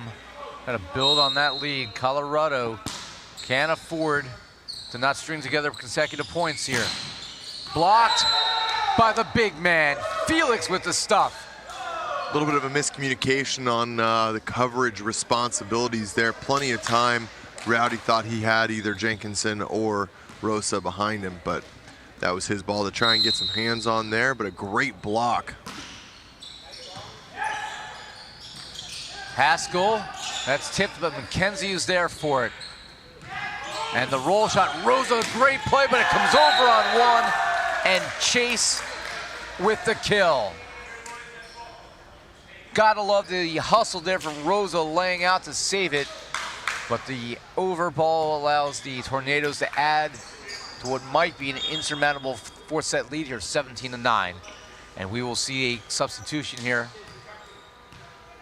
It'll be Patel for Jenkinson. I like this. I like Patel a little more on the right side, see if he can get something generated. I think Jenkinson's helping with the flow of the game, but I don't think he's helping by scoring. I think he's getting a lot of kind of defensive stops and things like that, but maybe it's time to see if you can get a quick bit of offensive production. So number 3 comes in to see what he can get changed up. Here's Haskell, your server. That's left short. So this goes to a 5th set, and the momentum clearly is in the Tornadoes' favor. I don't like Colorado's chances when you know the ball is going to Felix every opportunity they can. I mean, it's certainly a bit of a stressful situation. They've problem solved through it so far, but that was off the back of better passing than we're seeing right now. And that's left short. And what's interesting, too, by the way, I was thinking between sets, when Colorado took that 2-1 lead, is Chapman, if Dallas doesn't make the playoffs, still the most valuable player in the NVA? And I still say yes. I don't know. It's certainly an interesting conversation. Not that it's just one to think about, right? I mean, I like the concept that the most valuable player can be someone that's just not on the top team. But it's hard to process that they could be on a team that doesn't even make the playoffs, that 2/3 of the teams in the league do. Well, a lot of these teams also have another all-star or two. Obviously, they have Chico Perham, but he was voted in by the fans. It's a little bit different when you're voted by the fans rather than by the coaches. Still a nice honor regardless. But I think back to, and you're not old enough, I'm barely old enough, but Andre Dawson for the Chicago Cubs, I think in 1988, won National League Most Valuable Player honors while playing for a last-place team. Oh, man. It's rare, but there's precedent. That's a throwback sports bit for you. Naira, you can look at, I mean, just this past NBA season, diehard Sixers fan right here, there was a lot of debate between Joel Embiid and Nikola Jokic. Nikola Jokic, a 6th seed, first-round exit in the playoffs, won the MVP over Joel Embiid, higher seed, deeper playoff run. It's the question of who's more valuable in general versus who's more valuable on a successful team. Nacho snacking from the back row. Nice done. We saw that in set number 3 that he was able to get one of the first pipe attacks, and now we see a quick return to it. That's a good point there for sure, Noah, and you'll see it from time to time. There's been great players in the NFL who play for teams where their defenses don't exist. How many times did Barry Sanders be the best player in the sport and the Detroit Lions couldn't get out of their own way defensively? But no question in terms of which team or which player adds the most value to their team, it's Felix Chapman to this Tornadoes team. That was the biggest foot fault in American sports history. Not only was his whole foot over the line, he was basically standing across the 10-foot line. That was so easy for Jared Warner. Yep, easy call there. You could tell by the toss it wasn't going to be a friendly one. No. And unlike Langston Payne, who was able to get a roller out of it, sometimes you just got to take something off. Oh, Rosa sends that one in. Chapman from the back row. That's blocked back. I think he's on 28 kills unofficially. Knoll misses that one wide. Unfortunately, our live stats are not functioning for this one, so I'm doing this mentally. We're getting in-between set reports. I believe it's 28 for Felix at this moment. He hasn't had one in a couple moments. Now it's a 6-point lead, 20-14. Here's O'Perham. Roll shot sent back by Rowdy Martin. And that is put away by Knoll.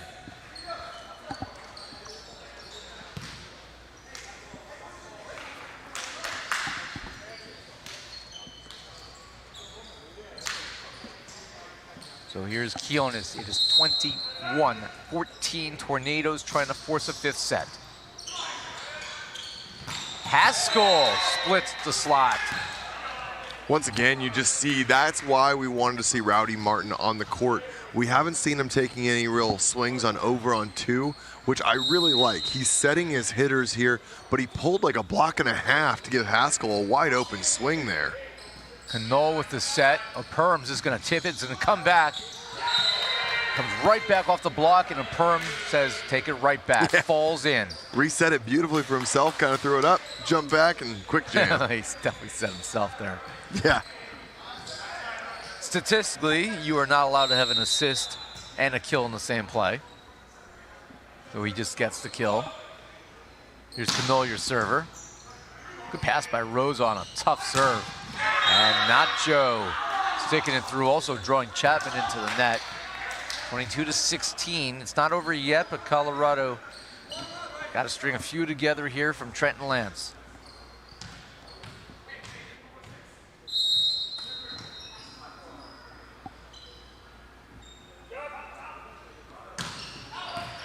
And he misses it long, so we're 2 away from a 5th set.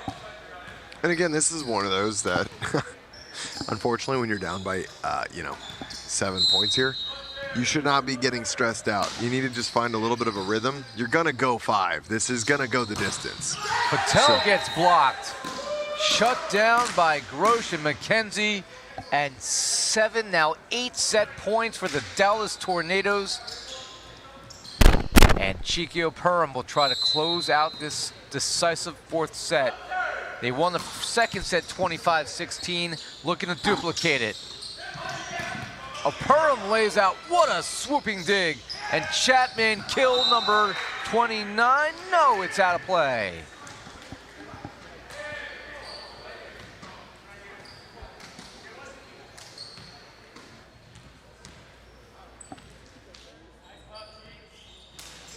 Here's Haskell to serve.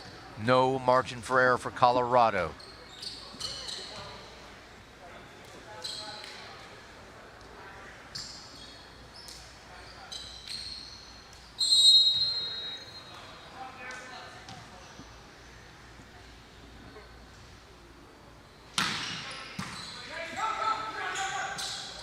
Chapman, the deep corner push. That is indeed kill 29. And the Dallas Tornadoes take game 4, 25-17. And this one will go the distance. How else would you want it to go? One team goes home, the other one thinks about it until April of next year. Tornadoes, Kraken, game 5 coming up next here in San Bernardino.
All right, we're back here at the Pierce Sports Center. What you were seeing on your screen there was the absolutely monster kill from Felix Chapman.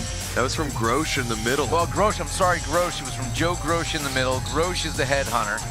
As J.J. Rosa, he's lucky to be alive. He should be dead, as he got absolutely decapitated. So you want to be a libero, boys and girls. Well, okay, so here's a moment where I can actually add some volleyball experience here. I was just hit in the face by a volleyball off of Thomas Burrell's swing yesterday. Clearly you're still concussed. The symptoms are still in my head. I'm still fuzzy. So I can tell you that's not a fun experience. Getting hit right in the face like that off a middle swing, a powerful middle swing. Not something you want to see, but good to see JJ Rosa is tough and he's still out there and taking it like a champ.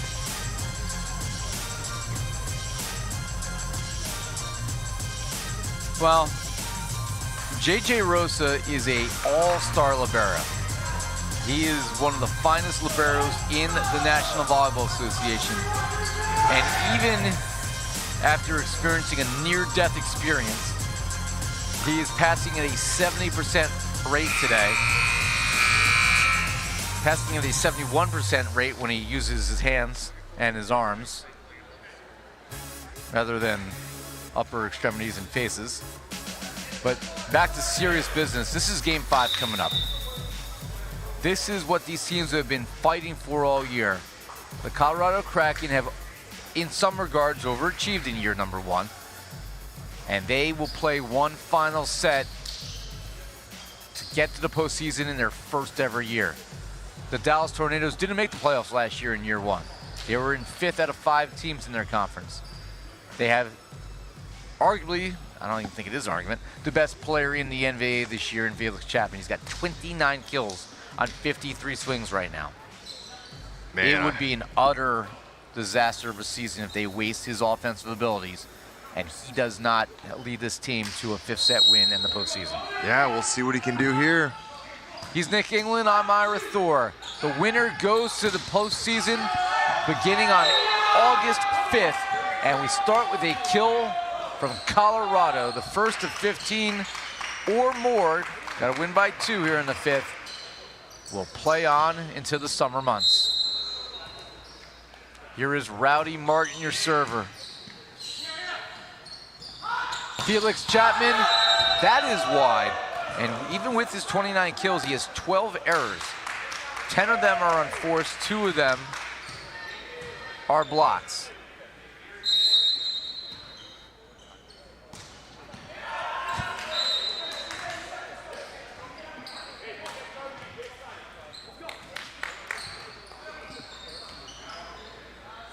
Peter Knoll, 2-1 Colorado.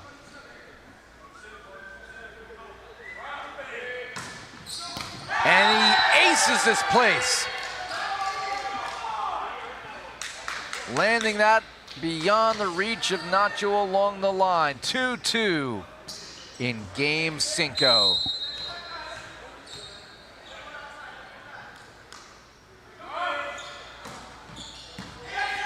The pass by Rosa. Trenton Lance, collected by Chapman. You know they're going to Felix, and he tools the block. Kill numero 30. His 3rd 30-kill performance of the season.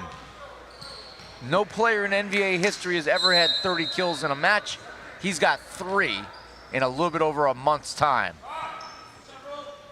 3-2 Dallas. Rowdy to Haskell, and a triple block of Tornadoes. O'Purum, Chapman, and Chase McKenzie, and 4 in a row for the Tornadoes. That was impressive. Anytime you see a triple block commit on the middle, that is just an understanding and reading the setter like a book. And that swing hits Jenkinson on the way out of bounds. Oh man, and that's heartbreak for the Colorado Kraken. need a mental reset. Jenkinson, that is a not top 10 play and a not top 5th set as Kraken 5 in a row. Dallas in top, more to come.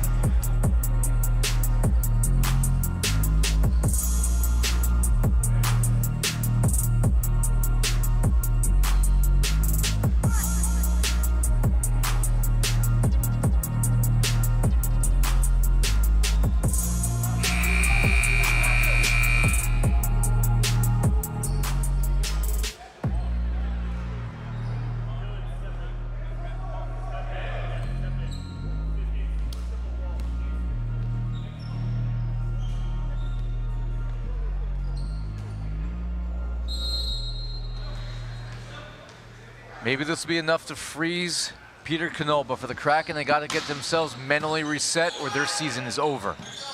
Lance, that might be a useful spot. It's brought back though by Chapman and sent over by Schuldenberg. That is stuffed back. Rosa will leave it for Jenkinson, and he lands right on the back line. Perfect spot, and that's redemption for Liam. After he unfortunately was caught by that ball on the line. So a side out at 5-3 for Trenton Lance. Yeah, a lot of good recycles there from the Kraken. They're doing a good job kind of managing with some sets low to Haskell, but he got a favorable touch off the block, giving them another chance. Good finish by Jenkinson. Reached that point in the match where guns are out.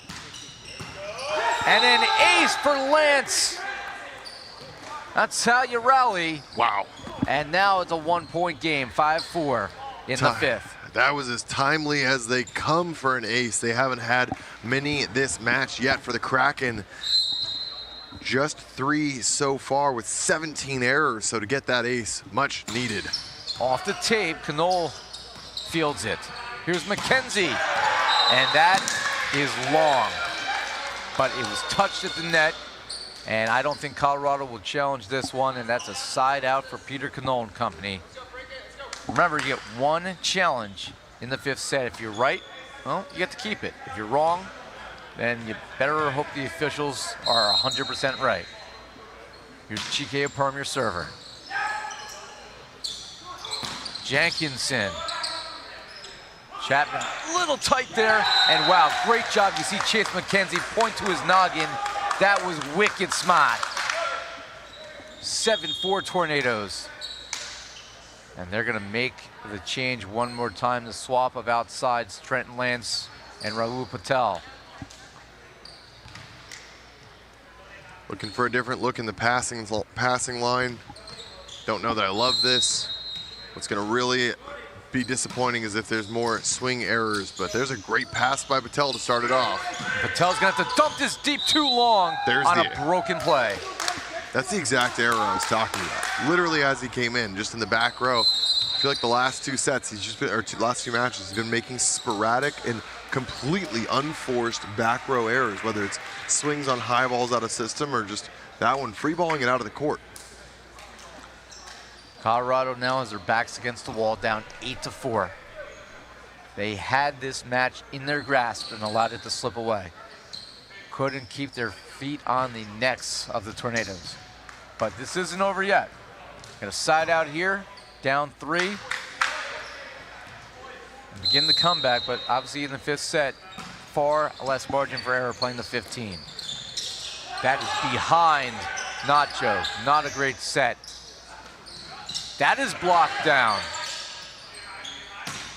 Peter Knoll, wow, sticks it just to the right of Rowdy Martin. And the Kraken are seeing their season fold in front of their eyes. 9-4.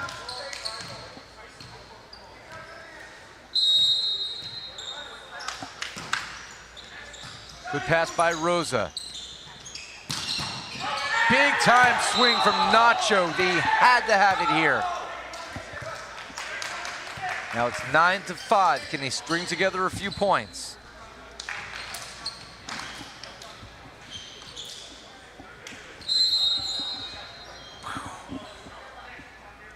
Here's Haskell Dillon to serve. Off the tape. And Joe Grosh continues to not only impress, but be involved in the offense as they needed him in these final 2 sets. And, well, that might be the confidence booster now. But they need to pull this one out. Colorado down 10-5. Here is Felix Chapman, your server. Good pass by Rosa.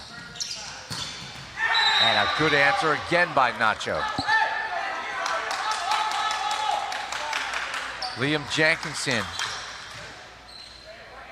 He's going to serve here. Colorado led early 2-0. And then a run by Peter Knoll behind the service line. Felix Chapman, that is his 31st kill. I think they're going to challenge this. Yep, there it is. I think that one was in, but it was moving quick, and so no one exactly sure. But at this point in the game, I agree with this. You get one challenge, they're not going to get any closer. And if they are able to get this kind of going back their way, then maybe it works for them. But that ball was moving quick. For all I know, this is going to be a foot in. I just couldn't see it. And I even overheard Dylan Haskell say, might as well use it now. I mean, the score is 11-6, season on the line. Not questionable, but a close call. Right. Near the line, might as well see. Yeah, because if you can bring this back to 10-7, you're in a much better spot. 11-6, that's a really tough comeback. So we're going to get this all resolved and taking a quick look at this one here. But I don't know, in all my time playing, based on when I see that swing, where that one's going, it feels like it's in. But we're getting it looked at right here. I thought it was in, but this is one you certainly have to challenge. Look at it here. Yeah, that's in by a foot. Yeah, that's an easy one here. And this will be kill number 31 for Felix Chapman. Just look at the space there. Good use of that gap by Felix. Yep. And you see the positioning by the official on this sideline, R1 Jared Warner. Not gonna miss that one, even with coming at 100-something miles an hour. And that is kill 31 for Felix Chapman and company, 11-6, and now they just have to close this 5th set out. Their 3 sets that they won have all been dominant. 16-17, and will this be the 3rd at 11-6 and counting? Any more fight from Colorado? Tell for Nacho, reach out and stuff someone. Joe Grosh and Quiones. The rejection might be enough to finish the Kraken off.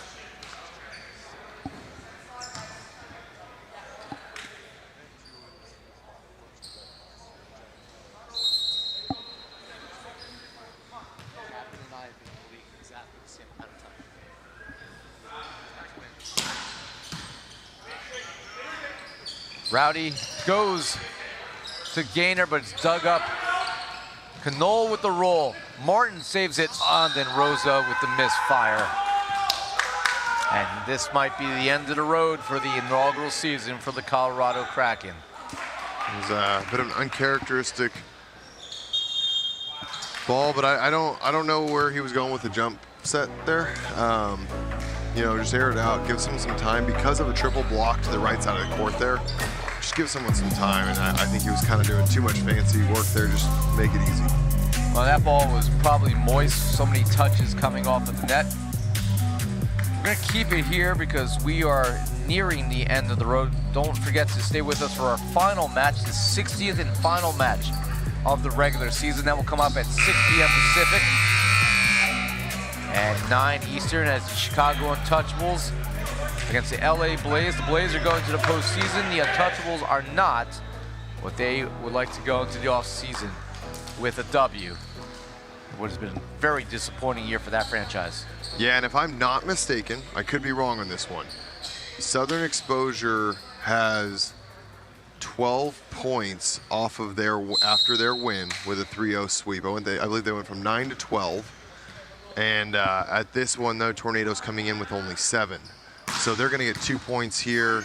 Oh, they had 9, but this will go to 11. So if I'm not mistaken, Exposure will retain 1 point lead, being 12 to 11, which would then put Exposure at the 3rd overall, with Tornado slotting in at that 4th in terms of seeding for the last bit. Which means they would take on the New Jersey Freedom. Match point for the Dallas Tornadoes.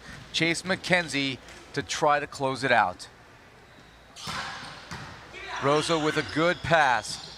Nacho swinging away, reach out and stuff someone. Grosh and Quiones and the Dallas Tornadoes will spin their way out of the basement and in to the postseason. They are heading for the first time in franchise history to the NVA quarterfinals, and they will most likely take on the New Jersey Freedom. Could be a matchup with the Texas Tyrants in an all-Texas matchup, but regardless, 31 kills from Felix Chapman, and they have found a way back from 2 sets to 1 down in 5 to make the playoffs for the first time in their history. Now, if you want to talk about, though, just before we celebrate a bit more of the Tornadoes and just kind of to give a nod to the Kraken, one of the things that was so impressive when we were looking at the point differentials, the set differentials, for a team that only had 2 wins, they finished 2-8, they had some of the highest points because almost half of the matches they played this season went to 5. So they were scoring points all along the way. They'll go into the offseason scoring 10 points in the scoring system this year. 4 matches went to 5 sets that they lost. Yeah, it's just, they were right there all season long. They almost took down the Ramblers. They've almost taken down some of the biggest names in the league. But they were just missing a couple pieces, or those surges, maybe that experience. Chalk it up to almost anything with such a young team, brand new to the league. You see the youngest guy in the league, Trenton Lance. You've got Rowdy Martin playing some indoor volleyball for almost the first time in his life at this level. You see, Liam Jenkinson hasn't played in over a year, making his return. So there is a lot of hope on the horizon for this squad, most certainly. We saw a huge highlight also in the middle for Haskell and Gaynor. Phenomenal match from both of them here. Is there any conversation about who our man of the match is, or is this? It can't be. I mean, for the 3rd time this year, Felix Chapman has exceeded 30 kills in a match. I said in the pregame show he was going to have 32 today. I was wrong. He only, let's take a look at the final numbers, only had 31. Don't ever listen to what I say. Felix Chapman, the man of the match, standing by with a man not as tall as he, that's Noah Chast. Felix Chapman, Ira thought you'd have 32 kills today. You had 31. You couldn't find one more? I mean, I tried, but it didn't happen, so I just take whatever I had, so that's great. You clearly were doing whatever you had to do to win. How much did this win mean to you?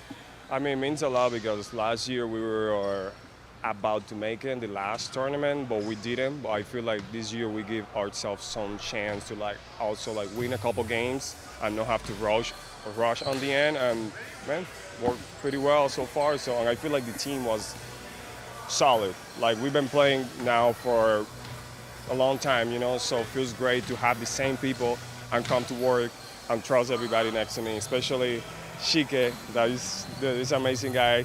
Always with a really good energy, supporting everybody. I'm just ready to go no matter what. For the first time in your NBA career, you're heading to the playoffs. How does that feel? Well, it feels great. How I said earlier, I think for first time we have a goal, and the goal is just to beat everybody else. I mean, I don't care what happened on the end, but we want to win like everybody else. So everybody got to be ready to go. Another 30-kill match. I mean, is there anything you're not willing to do for your team to get a win? I mean, whatever they need me to do, I'm here. That's my job. I'm going to take care of it. So Here, and you're making an imprint. If you want to say hi to your daughter real quick, you can. Love you. You guys take care. Thank you for watching. I want to say hi to all the people from Iowa. Thanks. And all the people from Dallas as well. Thank you so much. Felix Chapman, our man of the match. Another phenomenal match, and the Dallas Tornadoes are heading to the playoffs. Running out of adjectives for Felix Chapman. Congrats, man. He had 41.9% of their attacks today, 57 of 136, but nearly 50% of their kills. Wow. So he's getting fed. Thank you, Felix, as he's going to come over to the booth here and give us a handshake live on the air. Hey, we were close. I said 32. You had 31. It's basically the same thing. And the Dallas Tornadoes are going on the backs of Felix Chapman to the playoffs for the first time.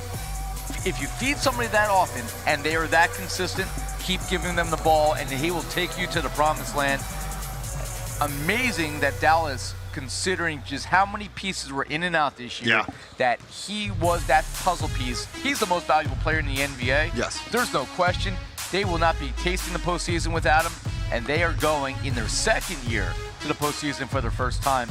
But you're obviously, we talked about this during the interview, Colorado has so much to be proud of. Yeah, where they are now, it's kind of a funny looking at yourself in the mirror, right? The Colorado Kraken, a brand new team that was just doing all the right things but couldn't get it to click. But now they're playing against a team, Dallas Tornadoes, in their second season after coming back from their inaugural year. They now make the playoffs themselves. So they were in that exact spot 1 year ago, tasting the defeat, wishing they would be punching their ticket into the postseason. But now they're ready for that challenge, step up to it. Hopefully we see a little bit more, a little more options. There's some great pieces with Knoll. Maybe we see Roshitz make the return. But a couple more pieces on the court with Felix Chapman to boot, this team could definitely make a run in the postseason. I don't see them beating New Jersey or Texas, which is most likely who they will be matched up with, one of those two. But you got to play. Yep. And that the big players will show up in the postseason. August 5th, the Dallas Tornadoes will be in the postseason for the first time ever. They improve on the year to 4-6. They snap a 4-game losing streak. The Kraken, after starting the year 2-2, lose their final 6 matches. They finished the year, their first year in the NVA, as a franchise 2-8, and they lose in 5 sets 4 different times. They finished today hitting 36% as a team. Only player in double figures here was actually Dylan Haskell, finished with 10 kills, and they got 9 from their other middle, Matt Gaynor. So very heavy middle offensively, but just wasn't enough. And for Colorado, it's going to be retool and get ready for 2023. Your final thoughts on this one, man? I love to see the fight. This next one, this is kind of just our icing on the cake for the day with LA Blaze up next against Chicago Untouchables. But man, what a treat. We were all hoping to get a little bit more of that during the Exposure and Matadors match, but both of these teams can hold their head proud knowing that the Tornadoes as well as the Colorado Kraken gave it everything they had, because that was an entertaining, fun match from start to finish. What more could you ask for in the final day of the regular season on July 10th, 2022? The Dallas Tornadoes are heading to the postseason as the final qualifier for the 2022 playoffs. That'll be it for me this regular season. I will rejoin you for the NVA quarterfinals on August 5th. Noah Chast as well. We're going to head on to America's favorite airport, LAX. Nick and Matt will take you through the final match at 6 p.m. Pacific between the Chicago Untouchables and the LA Blaze. So for our entire crew, who have done so much yeoman's work throughout the regular season and still have a little more work to do today, for Nick England, Matt Prosser will join us shortly, and Noah Chast. I'm Ira Thor. It's been a pleasure to bring you NVA professional men's volleyball out here in San Bernardino, California.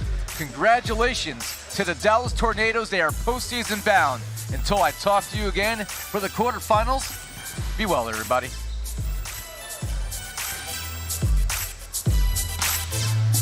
Good night and God bless.